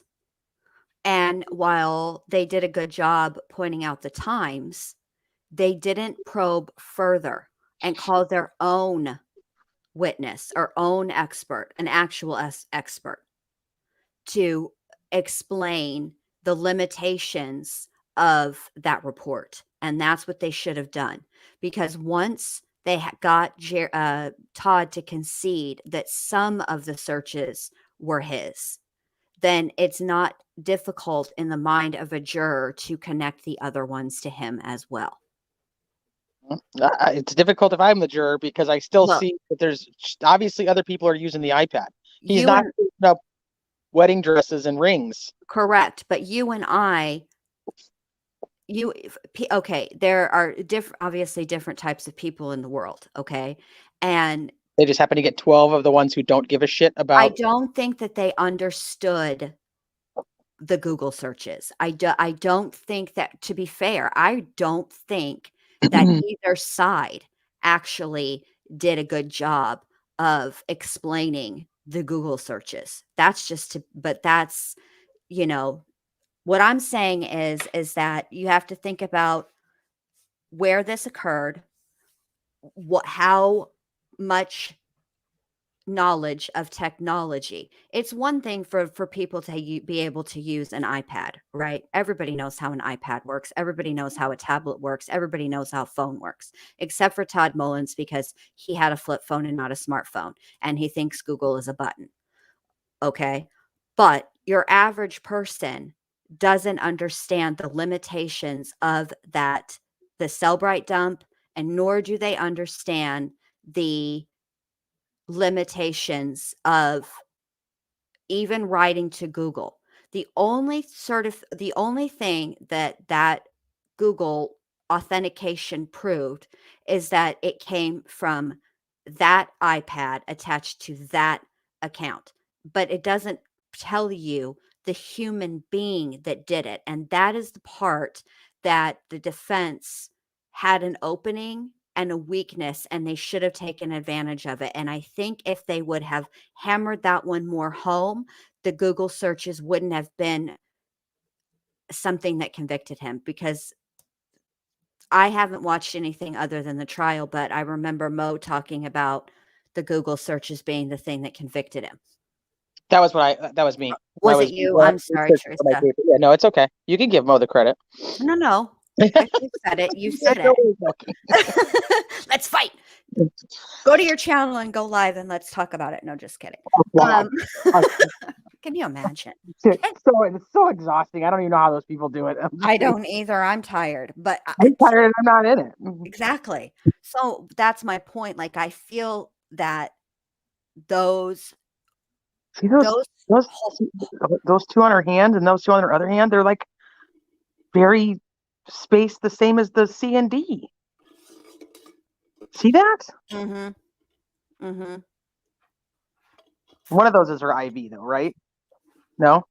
No, that IV was in the crook of her Oh, arm. that's right. Okay. Okay. Did we finish this lady's testimony? Did we even finish her yet? I don't think. I mean, I think that's all we intended to do, right? Was just to listen to her do the diagram thing. Okay. She doesn't talk about the depth of like the No. actual like No, because I measurement. looked for that. I looked for that.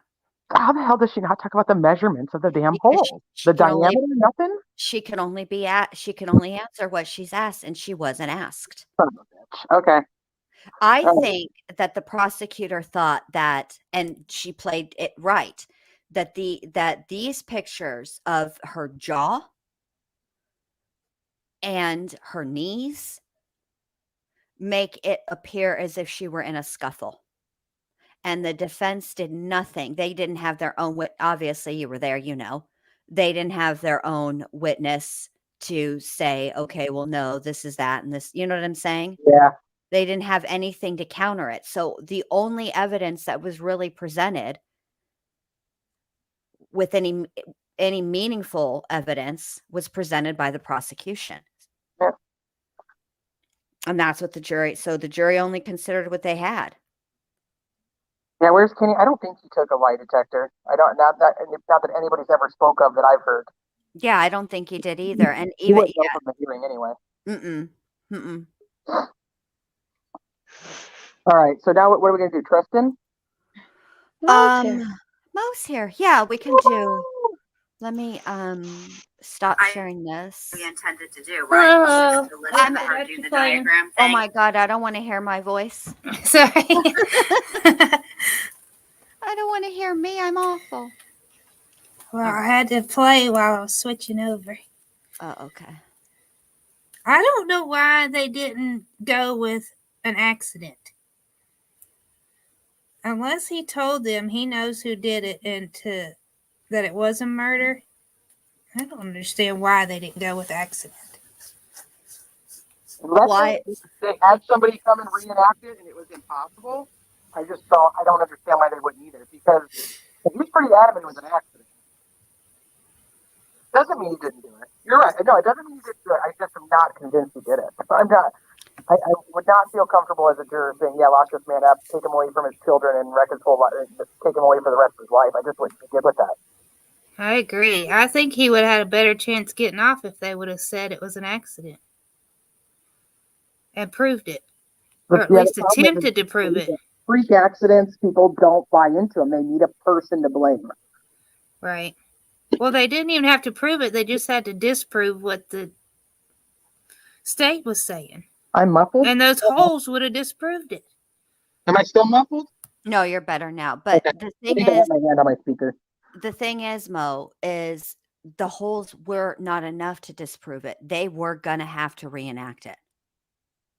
The jurors need something tangible. They need to see if the state who is doing all of the investigation, they are the first ones who see the situation. They're the ones that saw Amy's body, all the things. They go out to the farm, yada, yada, yada, right? Okay. So the jury needs to see how it could be an accident. But he never went with the only person who was screaming that it was an accident was Todd. His own lawyer said it was a murder. I think that they could have gone with accident and they could have shown that it was possible. Mm-hmm. That would have been enough for reasonable doubt. But Night Max 2002. Hi, Night Truth and Max. Transparency. Hey, Truth and Transparency. Words mixed together there. Yeah, like they could have even, okay, maybe let's say they don't have money for a reenactment. Reenactments aren't cheap, okay? And it would be very, I mean,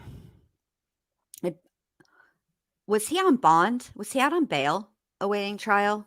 Yeah, he had $1 million. That's what I thought. I just wanted to make sure. So technically they could have they could have done a reenactment because he was on bond. It would be different and difficult if there was one, if they were trying to do one and he was locked up. But more than anything, they could have called their own witness without a reenactment. And another medical examiner. There are medical examiners that are retired that will look at these cases, and they still cost money, but still, right? And explain each and every one of those injuries on her hands, on her knees, on her jaw, to disprove and say that it absolutely could have been an accident, and here's why. That's all they needed to do. But I they would have chose- taken a picture of Todd in the barn. Just a picture of him, how she was, how we found her. Something besides these crafty ass pictures they got. Yeah, but that's the worst thing to do. To put Todd in that barn laying the way. Somebody that was the same size as Amy. Exactly. Oh, yeah, true. You don't want the Michelin man up in there fitting. That's the last thing you want to do. That's true. Did we ever find out how big that was? How was she going to get that pet carrier out of there? Well, they got it in there, so they could obviously get it out of there. But somebody said that the door was frozen. That's why you couldn't get it open anymore. Oh yeah, that's right. Yeah, I don't know. Good question. Who's gonna stick it out the bottom of it? I have no idea what the heck she was gonna do. Maybe put it down on the ground and push it out. You know what I mean? Yeah. Their Shove it theory through. was the door was frozen. She knew she couldn't get it out. So she was trying to push the door open wider, and the rake was to the right. So when she was pushing, she lost balance and hit the rake. Which is plausible.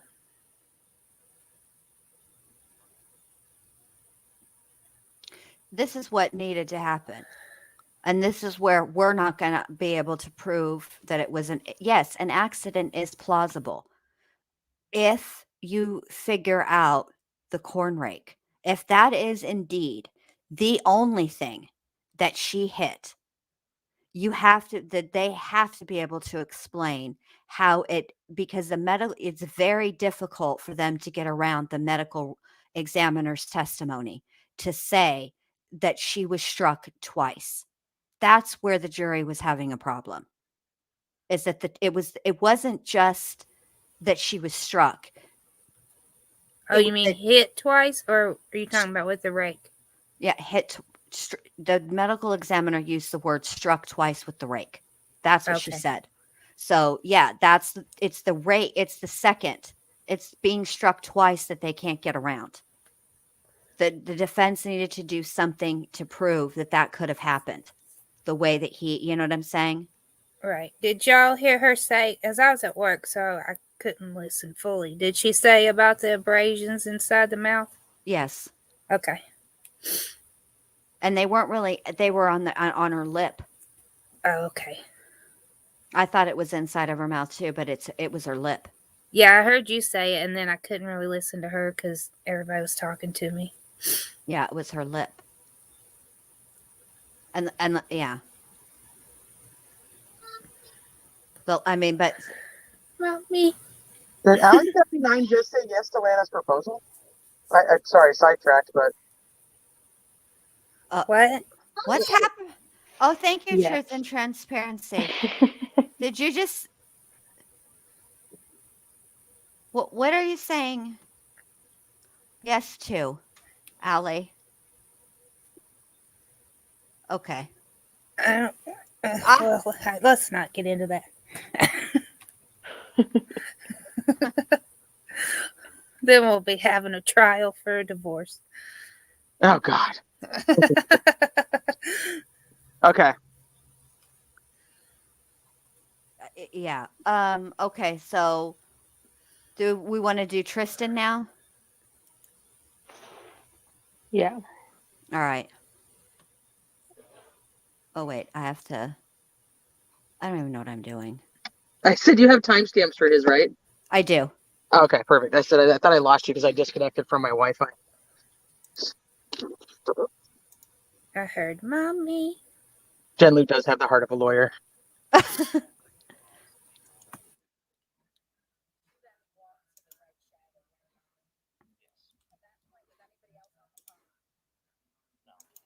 Where did you go then?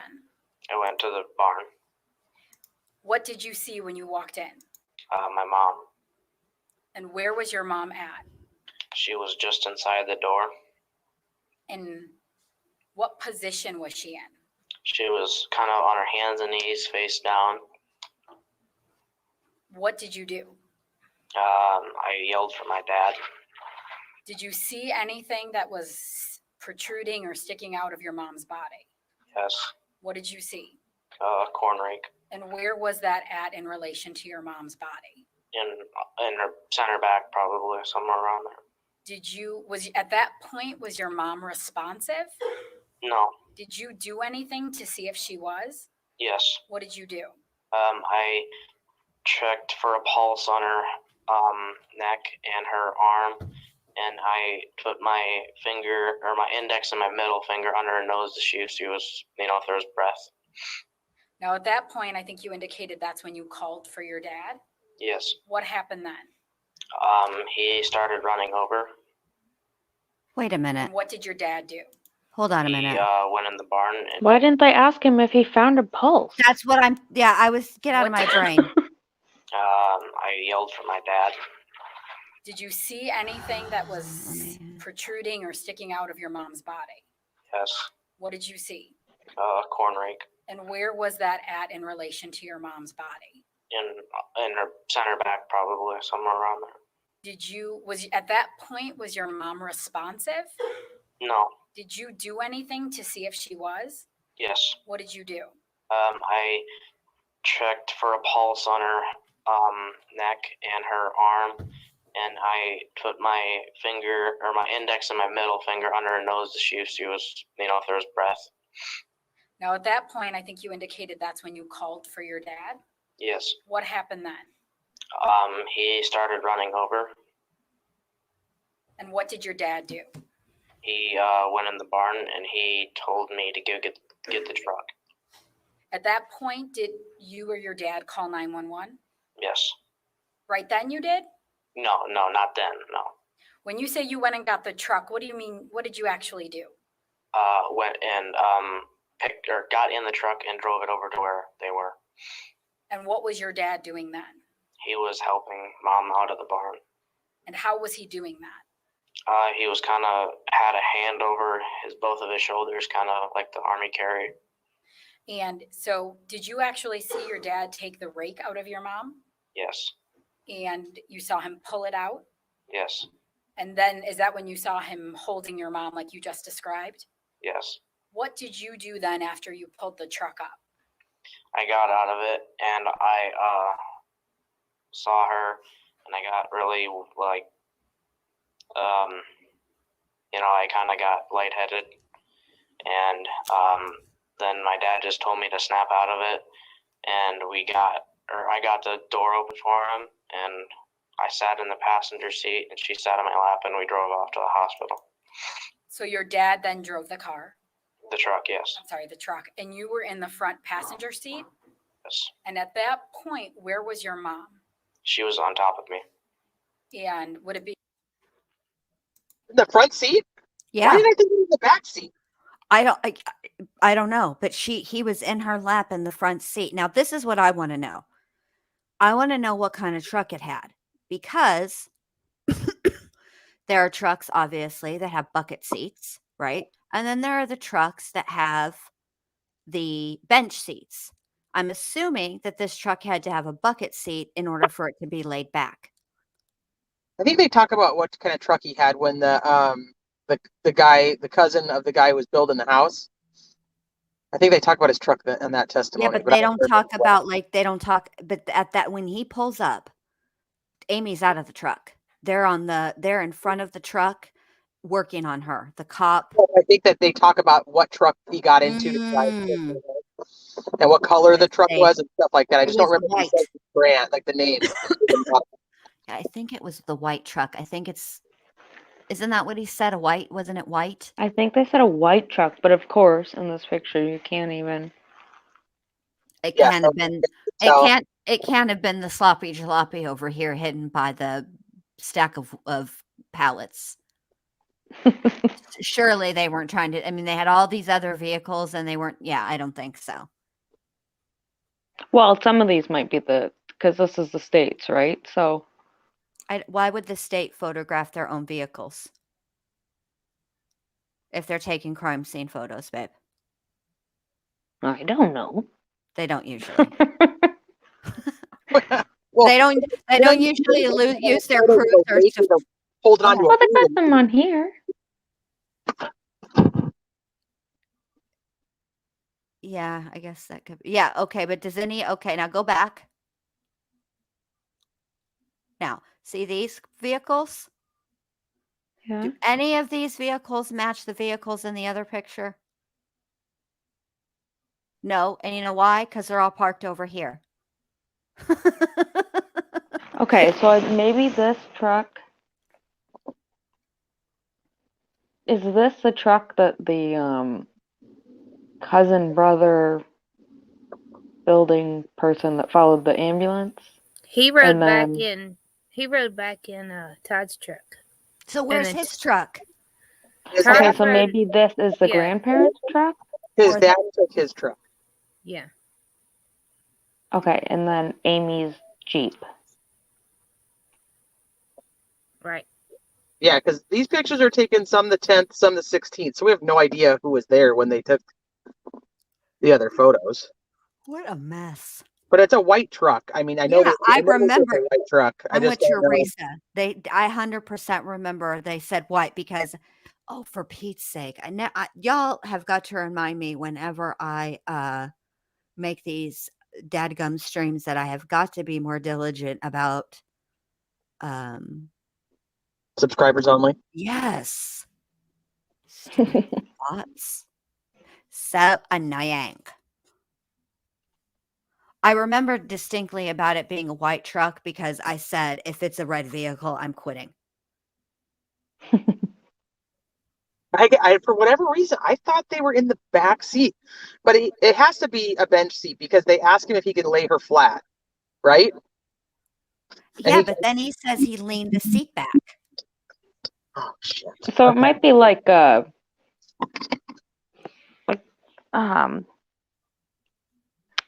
we used to have a truck. You had to open the front door, and then you could open like the third door to go into the back, and it had actual back seats, Yeah. just There's- not a lot of leg room. Like Yeah, there's lots it of had the trucks full like that. bench.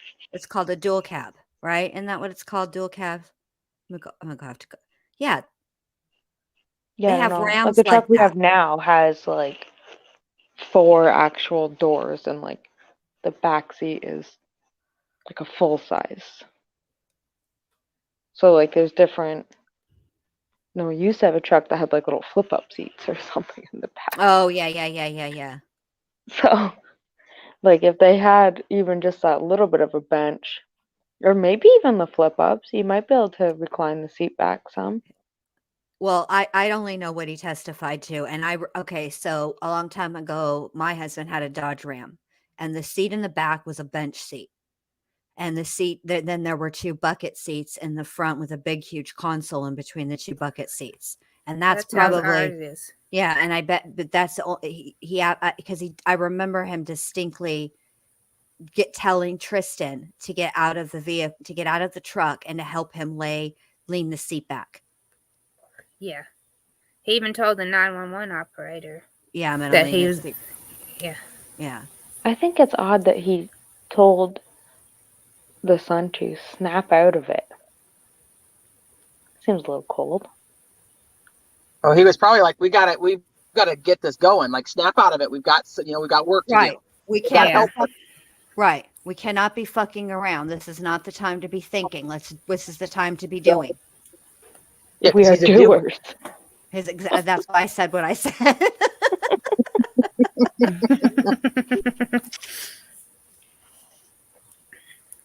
Okay, and then the other thing we were going to listen to is Todd. So I just wanted you guys to hear that Tristan, it does say that how he found his mom, and that he also, and I didn't catch this the last time either. What happened? Can you guys still hear me? I Yes. can hear you. Oh, okay. I'm telling no more fabulosa for Jen. He also said how he was found, like the way he was found, the way Todd said she was found is the way Tristan said, and I didn't realize the first go around that Tristan saw him pull the fork out of his mom's back, but he said it was sticking out of in the middle. So then the only way that could be is if what E and F we decided are the last ones.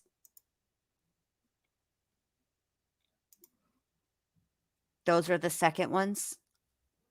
Yeah, but I still have a problem with that because A, B, and C, like to get it out for A, B, and C would be, or A and B, I would say. Those two are, in my opinion, the deepest ones with the damage they did. So you think that's the second one that those injuries occurred second? I know. Yeah, I would. See, I'm having a hard time because does she fall on it and it's in A? Because A is a really hard one for me. Like if her back is to him, right? Because say they're in this big fight and her back is to him, and he hits her with A, B, C, right? Mm-hmm. Why isn't there an A off to the side, off to her right, like in her arm? Why isn't like where's the other prong? And if they are that deep, then why is C and not D over on that side? I have a problem with that. It's like she fell on it on A, rolls onto B, and taps C, goes to like, oh shit, like get up, like realizes I can't get up, I'm stuck, ends up hitting it again with D, still trying to get up and maneuver this shit out of her, and then all of a sudden ends up with E and F. Well, the only problem with that is, That's a lot of wrestling with a rake. well, no, well, that and hold on, but more than any, hold on a second, more than wait, what 73 minutes is what, an hour and 13? Yeah. Sorry, I had to math real quick. Okay. The only problem is with that theory is that if I'm not mistaken, those were the most substantial wounds. Those injuries are the injuries that pierced the implant, the liver, and the lung. A and B. A and B. Yep. And she said that B hit the lung twice.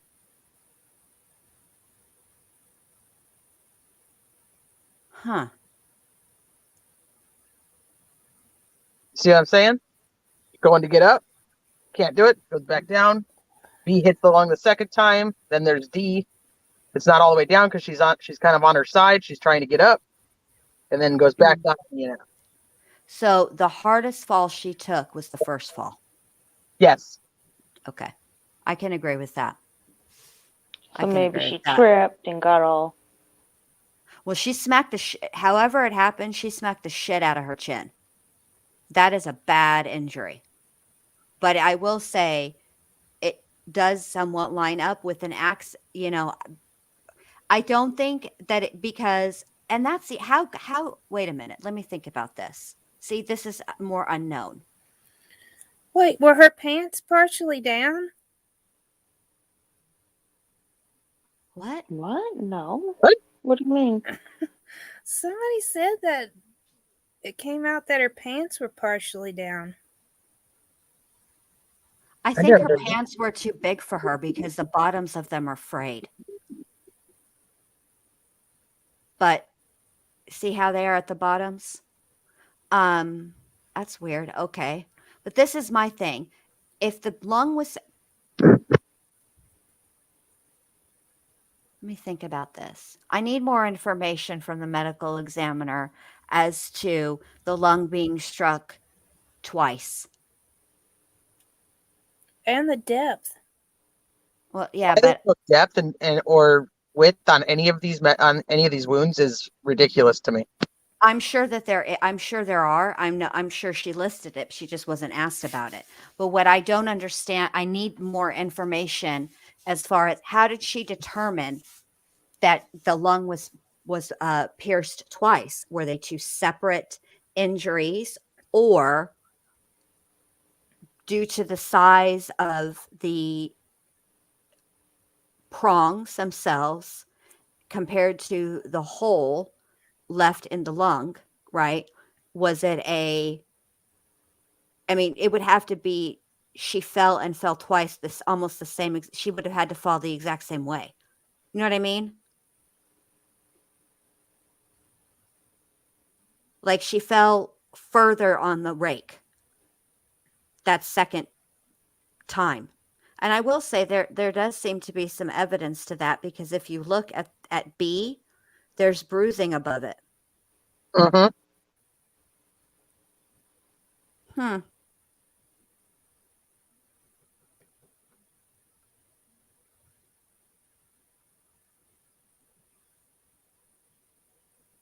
Hmm.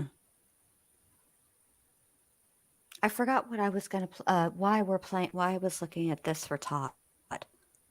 We're looking at how he found her. Yeah, that's what it was. Okay. Why it's this timestamp. All right. So what is that? Wait, I need one more minute to scroll.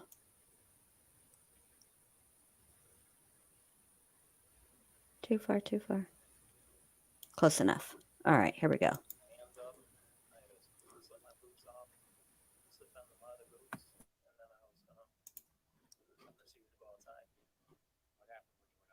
All right.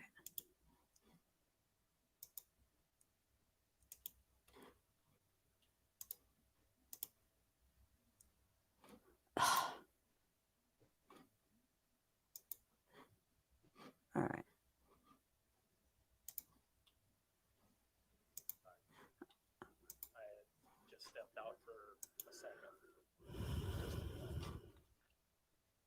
Did you go to him? I looked over and I was kind of like, what, you know? And then he yelled really loud again, and then I ran over there. Where was Tristan in relation to the shed? Was he inside, outside? He was yelling out of the opening. He was just outside the opening yelling at me. And then as I was running over, he was just standing just inside the door. And did he say anything to you about what was upsetting him? I don't remember him saying anything. He was more or less, Mom. He was just kind of speechless. What did you see when you stepped in through that door? Well, when I stepped in, I initially looked at Tristan, and I looked over, and I seen Amy hunched up, face down, laying next to the door, leaning against the door. Did she have this corn fork stuck in her? Yeah. What did you do? I more or less just dove down by her. I put my head down. I was like, Amy. I was yelling at her, trying to get her attention. I didn't know what to think. I was just looking at her, and I picked her head up a little bit, and it was just nothing. It was no response. So what did you decide to do? I just wanted to help her. I just wanted to, let's go to the hospital. Is there something wrong? Right now, I just reacted. Did you pick her up? I started to pick her up. I went under her, like her armpits, and I was trying to lift her I up. didn't know what that was playing for. Why? I was jabbing in the toe. Shmita, I'm pushing it because I'm trying to get it to the I part. realized, hey, this ain't gonna work.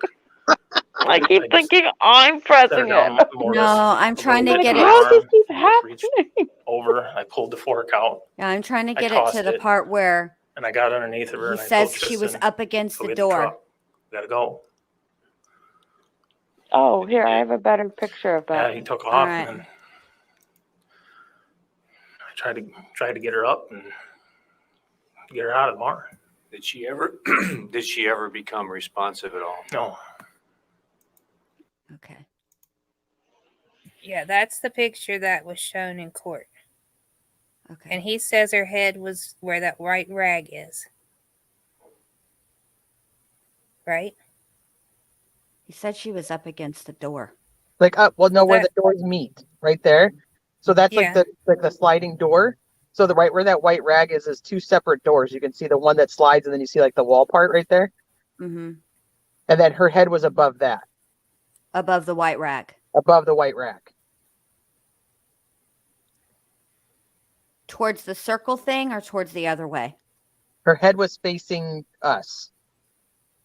Oh, I thought it was towards the I circle thought it was thing. facing towards the circle thing. Okay, well then maybe I'm wrong. Let's listen. It had to have been over. It had to have been towards the circle thing because that's the only thing that makes sense that would have caused her to him to get tangled up in these All right, wire I thought her head chemical was facing thingies. us. All right. He says it, I think. Okay. Sorry. I didn't mean it like that.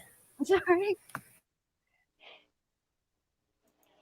How did you get her placed in the truck then? How was she situated? I'll rewind it. well, I got her out of the barn and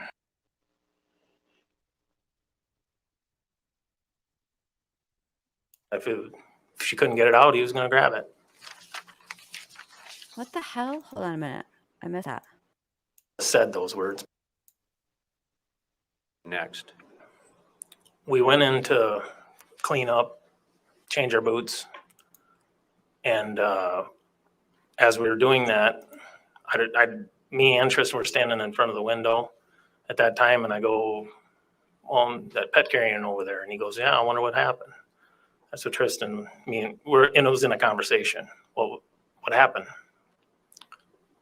We didn't know. Well, maybe she couldn't get it out of there. I don't remember which one of us said those words, but we were having a conversation of why isn't it over there? And then Tristan said, you want me to go check it out? And I said, yeah, why don't you go over there and check it out? If she might not have been able to get it out of there. Okay. So he went on his own? Yeah, and then he went over to see what happened.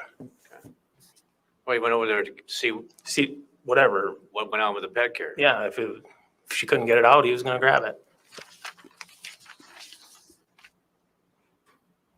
What did you do after he left the building to go do that?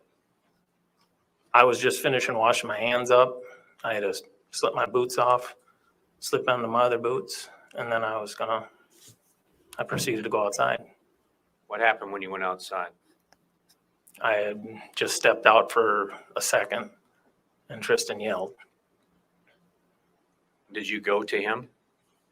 I looked over and I was kind of like, what? And then he yelled really loud again, and then I ran over there. Where was Tristan in relation to the shed? Was he inside, outside? He was yelling out of the opening.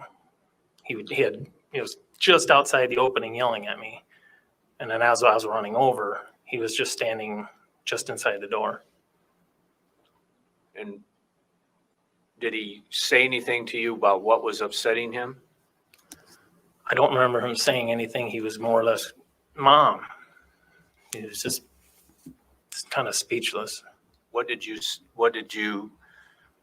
see when you stepped in through that door?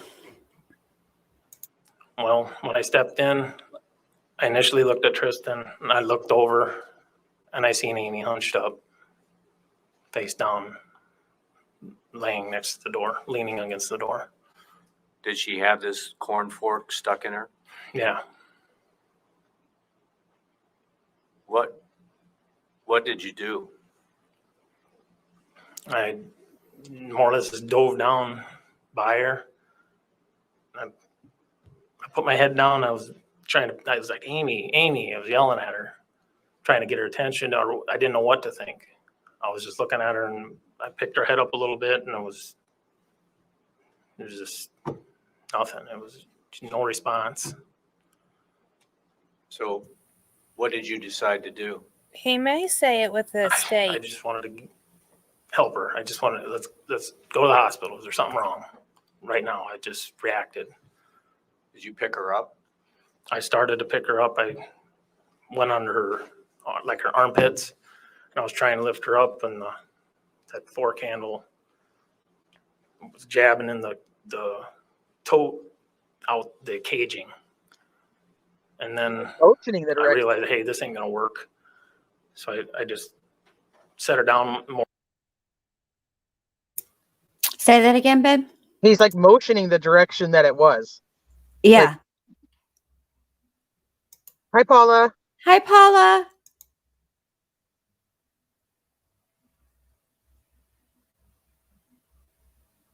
Huh. Okay. More or less a little bit in my arm. I just reached over, I pulled the fork out, I tossed it, and I got underneath of her, and I told Tristan, go get the truck. I reached go. over. And he did. Yeah, he took off, and then I tried to get her up and get her out of the barn. Did she ever become responsive at all? No, How did you get her placed in the truck then? How was she situated? well, I got her out of the barn, and it's kind of hard. She's like a noodle, and I got underneath her, and I carried her like this, and Tristan was standing by the truck and get the door open, and he I told her, get in there, and you gotta help me get her in, and he sat down in the seat, and I go, What, babe? He's pretty emotional for a guy who doesn't typically cry, I'm going to say. You can hear the catch in his throat. Oh, yeah. He's struggling with this. Yeah. we gotta hold her because I can't get her in there decent. You know, it was hard to get her in the door, and then I set her on Tristan, and he was holding her up in the seat, and it was hard to get her legs in, and then I closed the door, and I ran around the truck and took off. At any point, did you think about just letting her there and calling 911? I did not. I didn't. I'm a doer, I guess. I want to help. Let's go. Did you call 911? Yeah, as soon as I got in the truck, out of the driveway, I called 911. And that's the call that we listened to. Yeah. Did the deputies that described what they saw when they arrived, did they accurately describe what was happening there? Yeah. Yeah. My memories Hey, is pause such it. a hyped up moment. I would agree with that. I found it. It's when the state crosses at 2037. For some reason, 2 of my videos are gone.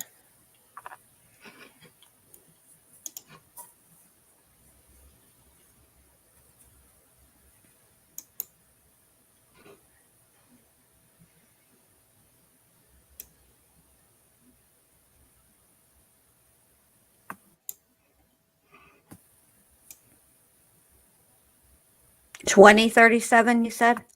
Shit. Why is this doing that? Right, Mo, is that what you said? Yeah, it started 2037. I think it's actually at 2042, but it's around there. You know how you can't really tell with the little circle? It's hard. Okay. Because I can't get it at 2037 either. All right. Okay. Now, just give me 1 second. I love that she says, just give me 1 second. Yeah. Right when you're doing all that, you're like, just give me 1 second. Like, look here, lady. You've had more than a year. Is this Come the on, photo that Maureen. you actually saw, Amy? Yes. So there's like a rag. It looks like a blue or gray rag on the bottom there. Do you see that? Yes. In relation to that rag, where do you see Amy's body? It was actually where the doors come together, where the white looking rag was. Oh, I'm sorry. So past that blue rag, you see the white rag on the floor. Is that correct? Yeah. And then to the left of that, it does look, there's like almost like an opening between the doors. Yes. And that's where you saw Amy's body. She was right on where the doors come together. Where's her head?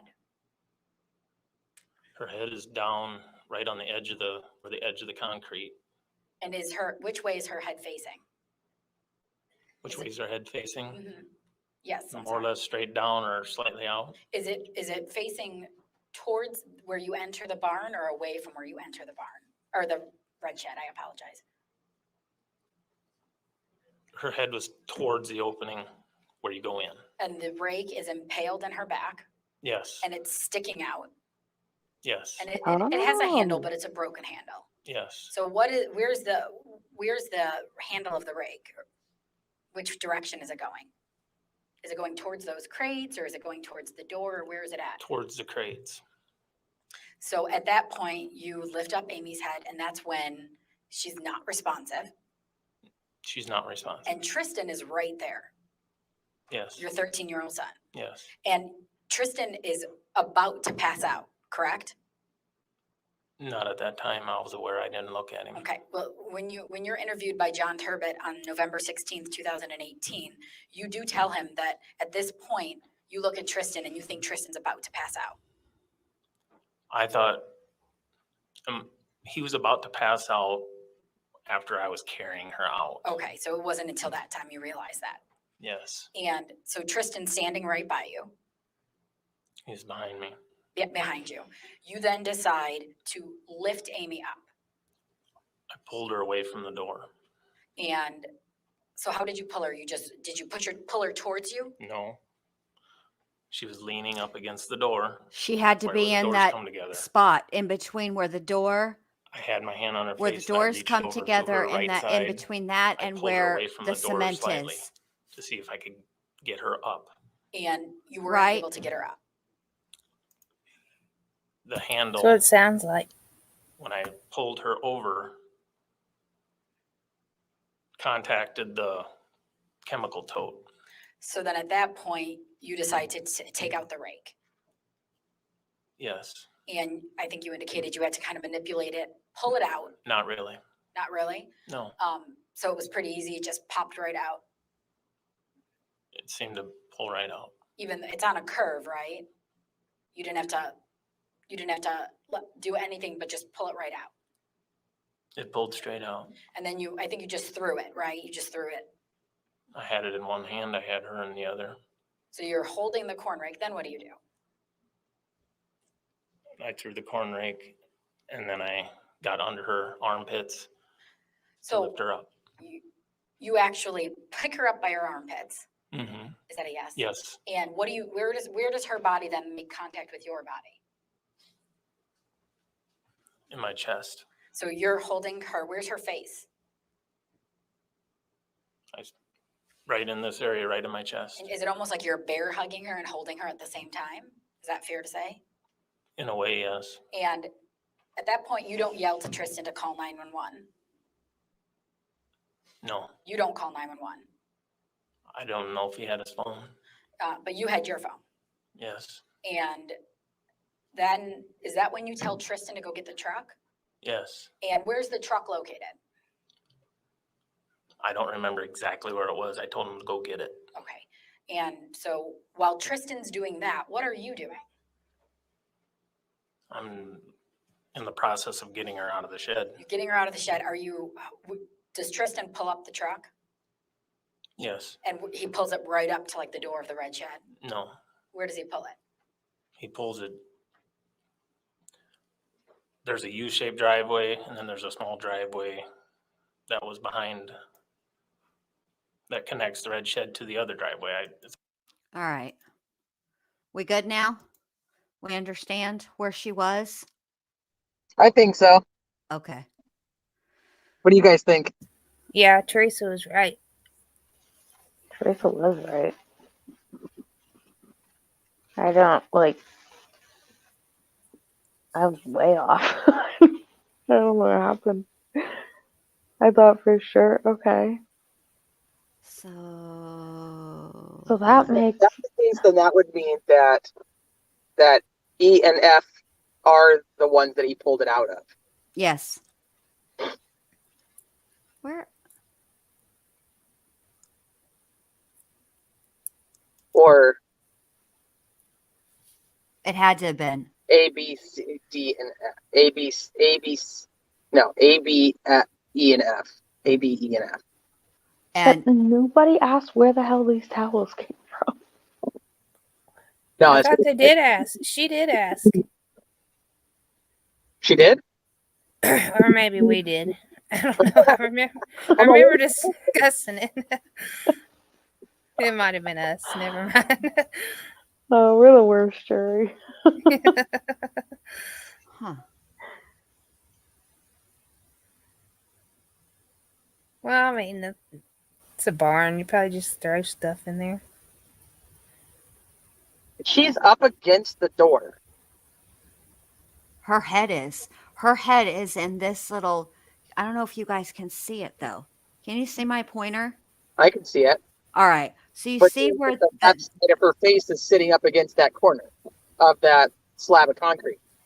yeah, I think her he says she's leaned up against the door. So she's got to be like right here. Her face has got to be right here.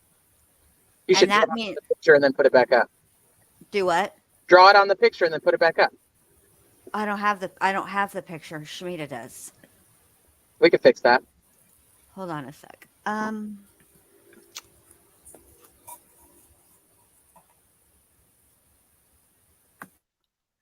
on. Yeah, I couldn't see your pointer. Okay. I don't know I why. can Teresa send you could. I the- can't. I can send you the picture. Yeah, just send it to me in Messenger and I'll draw it. Please, lady. Yeah, because I'd say I'd draw it for you, but I don't know where you want. We're not going to get into that. The analyst says that Todd's too slow to answer and he doesn't trust him. I feel like he was told to like take in the question, wait, and then answer to make sure your answer. If you answer too quick on cross, then you seem one argumentative and two, like you already know the question. I don't know. Just like I was like every question he pauses and then he answers very like thoughtfully.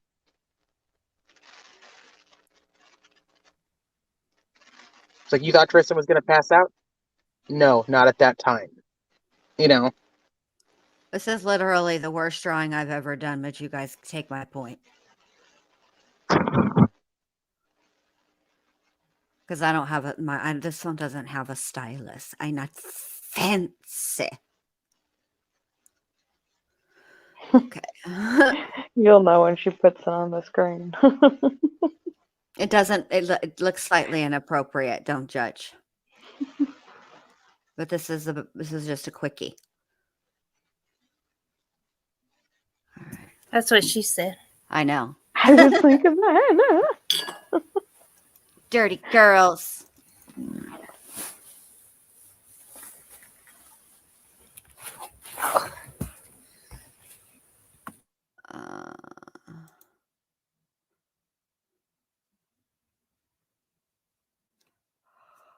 Oh. Oh.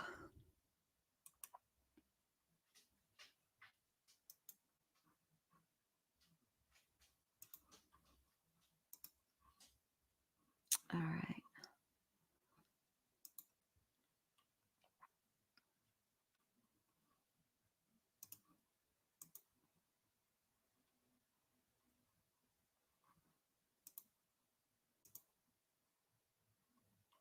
See?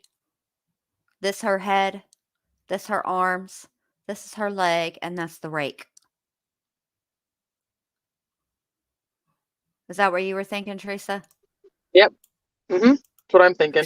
Excuse my artist the rendering. rake might be more straight back, like parallel with her body. If it's the other wounds, though, that's the only thing I'm thinking. Because if he's trying to lift her up and drag her, then the it could be catching at the end. We have to know exactly where it was catching. But yes, I'm very similar. curious. Thank you. I'm feeling like it's catching, yeah, lower than this, somewhere where this white thing is Yeah. on the chemical. That's what I think. Her face, if she's up against the door, because she's down on her face but on her knees, right? Right. So she's in like that position. I mean, it may be inappropriate, but that is the position she's in. Right. Unfortunately, her face, that left part of her face, is right there on that little slab of concrete. Exactly. In between the Right. That slab hit her across the jaw, because that's how that looks like a long bruise. You know what I'm saying? With something narrow, right. Straight. It doesn't. And so here's my other question then. So Okay. You only get one. Time's up. she's facing towards the door, right?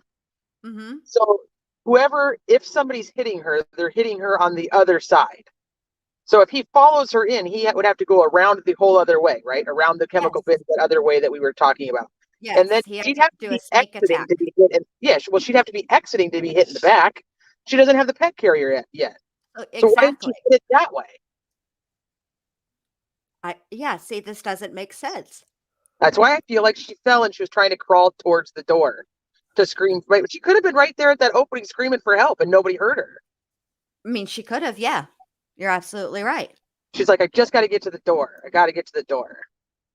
And then she's crawling, scraping up her knees, scraping up her hands because she's crawling along this ground. That would explain the knees. Right, and by this time, she has her. Was she and trying by to this yell time, at the door? she couldn't though, because by this time her lung is collapsed and her chest cavity is filling with blood. There was no way she could yell. Anything she's doing. But she's trying to survive in the best way she can. That's what I She's think. trying to figure out a way. Mm-hmm. But it wouldn't make sense that he follows her in there and he grabs the corn rake from where he says he put it. Let's just say he's telling the truth. It's Right. actually right of the door. He comes up behind her and hits her in the back a couple times and ends up killing her. How does she end up facing this way still? That doesn't make sense to me. If he snuck it in between a sneak attack that goes around the whole other way, he would have got her in the front. Why didn't he try? Well, I guess he couldn't take her. I guess he couldn't really take her out the whole. I suppose he could have if he drug her. Take her out the other way to keep, the corn rake from hitting anything. But I don't know, because it's hard to.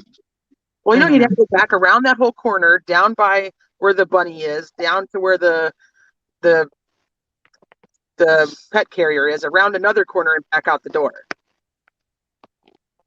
That'd have been way harder. I'm wondering if some of the abrasions that we saw on her hands aren't from when he pulled the rake out.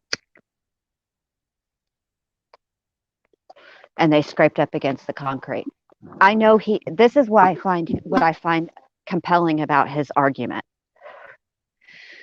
Whenever anybody does anything that's super traumatic, okay, they describe time as standing still. It took forever, right?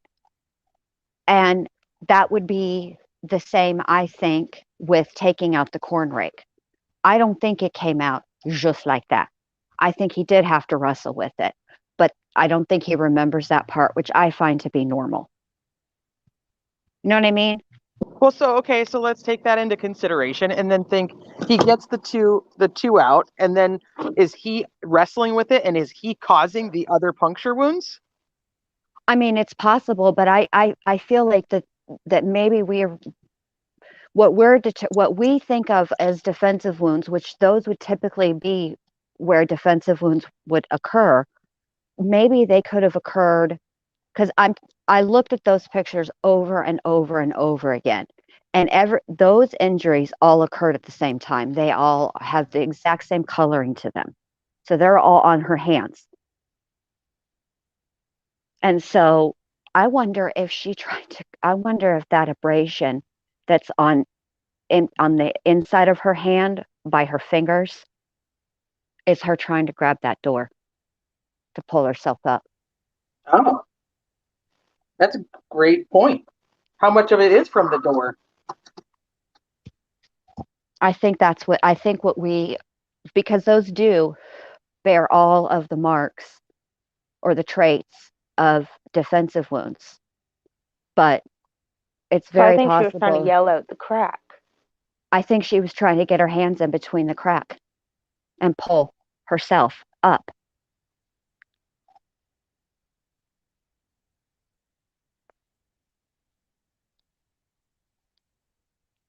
Because if she fell into that pile of shit, that could be why there is different kind of holes. Maybe she fell on the corn rake and something like beside it. You know what I mean? Yeah, and the problem is these pictures are such poor quality, we don't know what else is actually in there, that it's in that vicinity that she banged up against as well.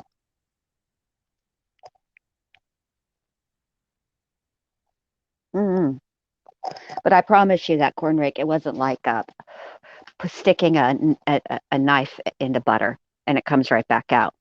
No. Well, he probably had adrenaline, right? Like That's you hear these other why people that are able to lift up cars and stuff. that's why I find that part of his testimony compelling and accurate, because that is the way you would perceive it. I remember when I was putting together Pamela Smart's episode, and I was listening to Billy Flynn testify, and the first thing he said was that he was being asked how long did he have the gun to Greg's head, and he said it seemed like forever. And that's the way most people testify. But conversely, if you talk to Betty Broderick and you listen to how her testimony is, everything happened very quickly. Boom, boom, boom. So if she was crawling, could that be how she like ripped up her pants? Yeah. Would that be where the it could be that. would be? It could be that, or it could be it got caught on that chemical thingy. That, not the taupe, but the metal. That thing isn't smooth. Come on, Nestor. I don't know what you're doing, but come on, homeboy. It's cold. It's like 51 degrees out here. It's ridiculous. It's bullshit weather. Oof. It's cold. Anyway, yeah. Whatever it was, that is not like what you get from crawling. That is it got stuck on something and pulled. It ripped.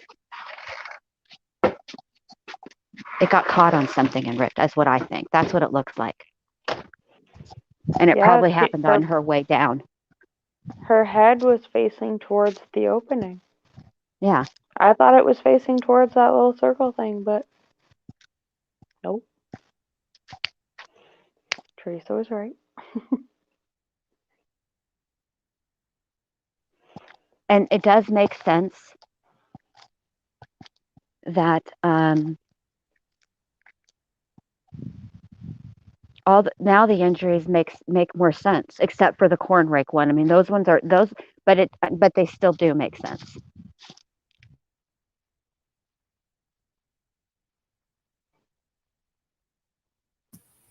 Yeah, now I'm This thinking. fool is out here wandering this yard like he doesn't have a friggin' home. Get in the house, weirdo. Just wandering. While I'm steady calling him like a maniac. Sorry, you guys. It's not very professional. Sorry to whoever listens back to this. This is just how it rolls.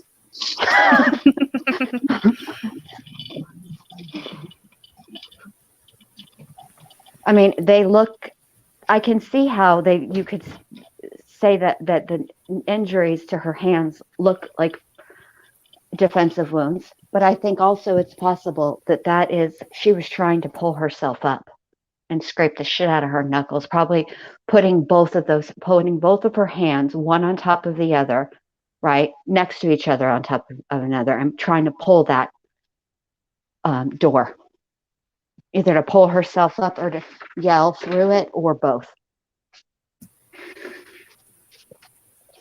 Yeah, that would make sense why she was in the crawling motion. I mean, position. Well, And I now think I'm thinking more accident. it's possible.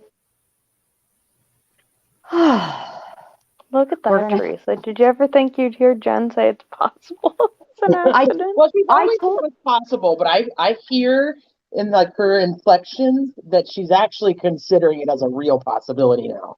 Yes, Mhm. I am. I am.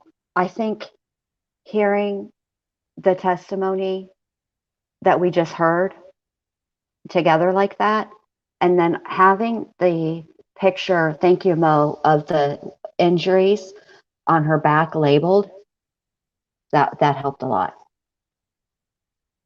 I'm thinking that she fell.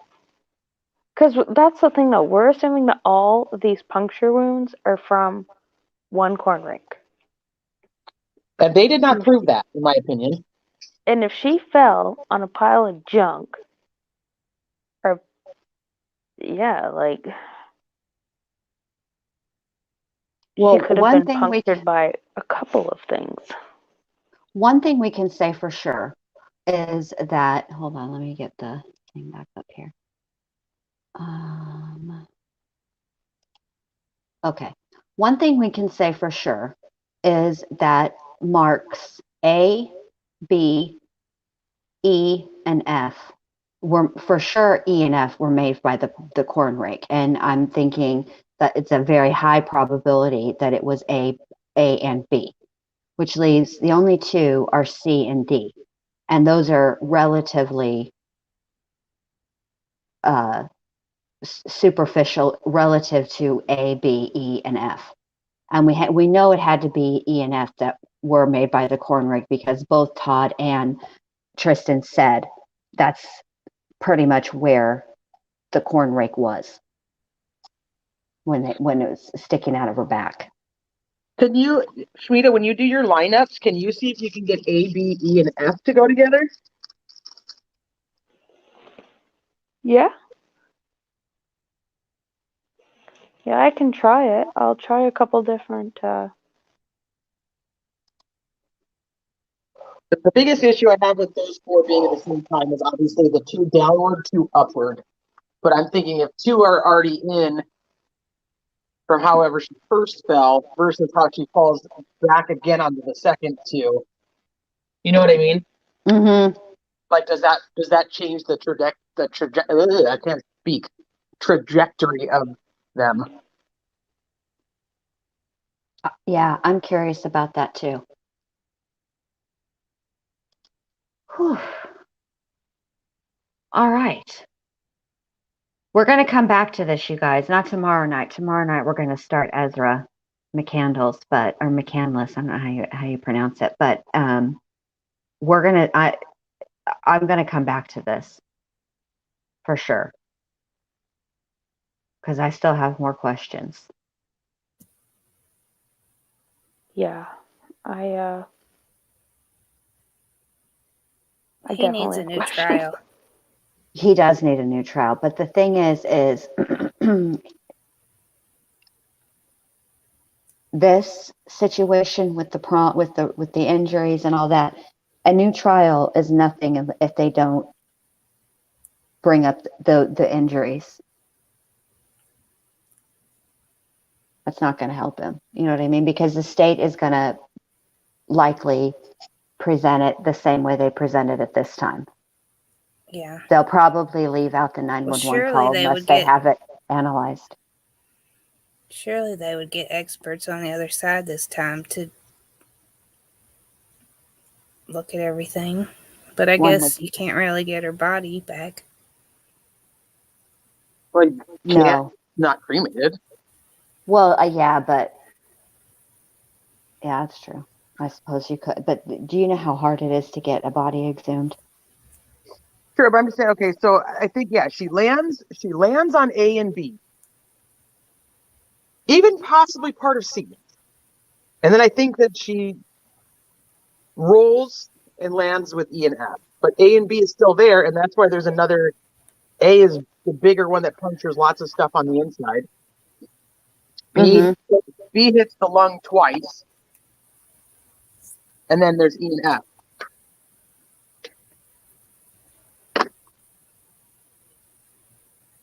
Was she And cremated? I have no idea. yeah, I don't know if she was cremated or not.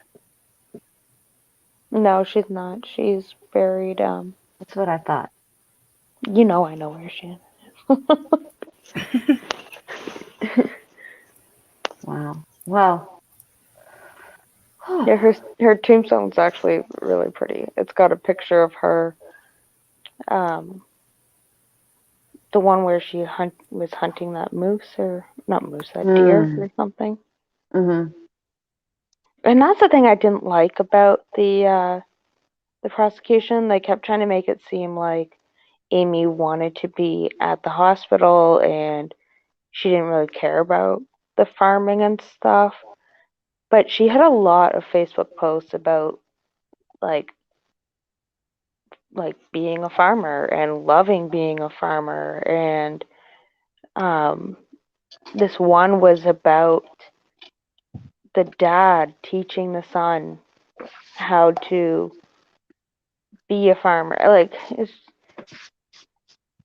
I don't know, it goes against what the prosecution was portraying I think in my mind. it's possible that it's both. You know what I mean? Because Nobody likes shoveling shit. But right, it's a lifestyle.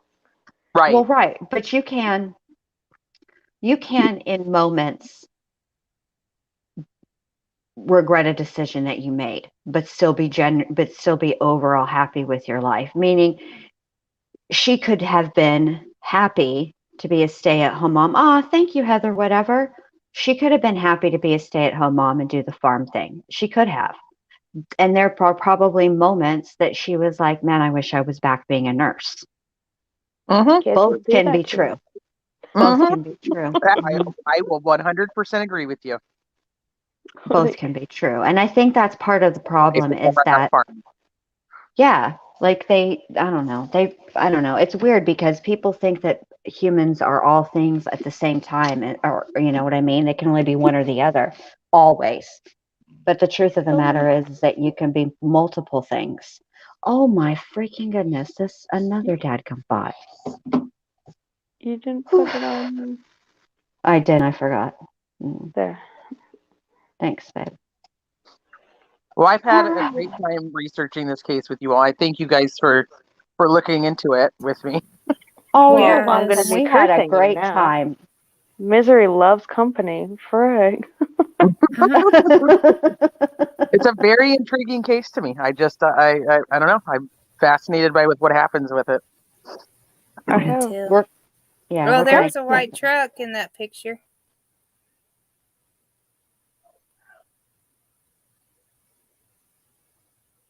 Where? Right? No. Right there. Oh Yeah, yeah, that's the one hidden by all the wood. I called it the sloppy jalopy. I don't think that's the one they drove. I think it was a nicer truck.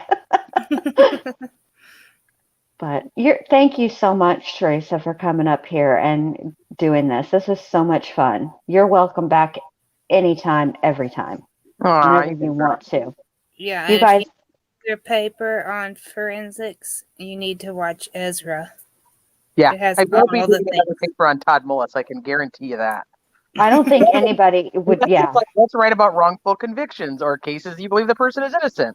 Then Right. maybe. But as of now, this will not Yes. be a forensics case that I will ever use. So All right, you guys. Well, thank you so much. Thank you for the super stickers and chats, and thank you for the conversation. It was great. This was a good case. I'm glad we covered it. And then tomorrow night we're going to start Ezra McCandless. I haven't watched anything. I've at never all. watched it either. So I'm very curious about this one, and I'll make a video for the opener for everybody. We'll have a new opener, which is really only exciting to me. Thank you for reals. It's always, I like making those. I think they're pretty exciting. Thank you. I like them. I love making them. All right. I'm going to end this, but good night, everybody. Thank you again. I'll see you guys tomorrow. Good night, Bye. everybody. Goodbye. Okay, bye.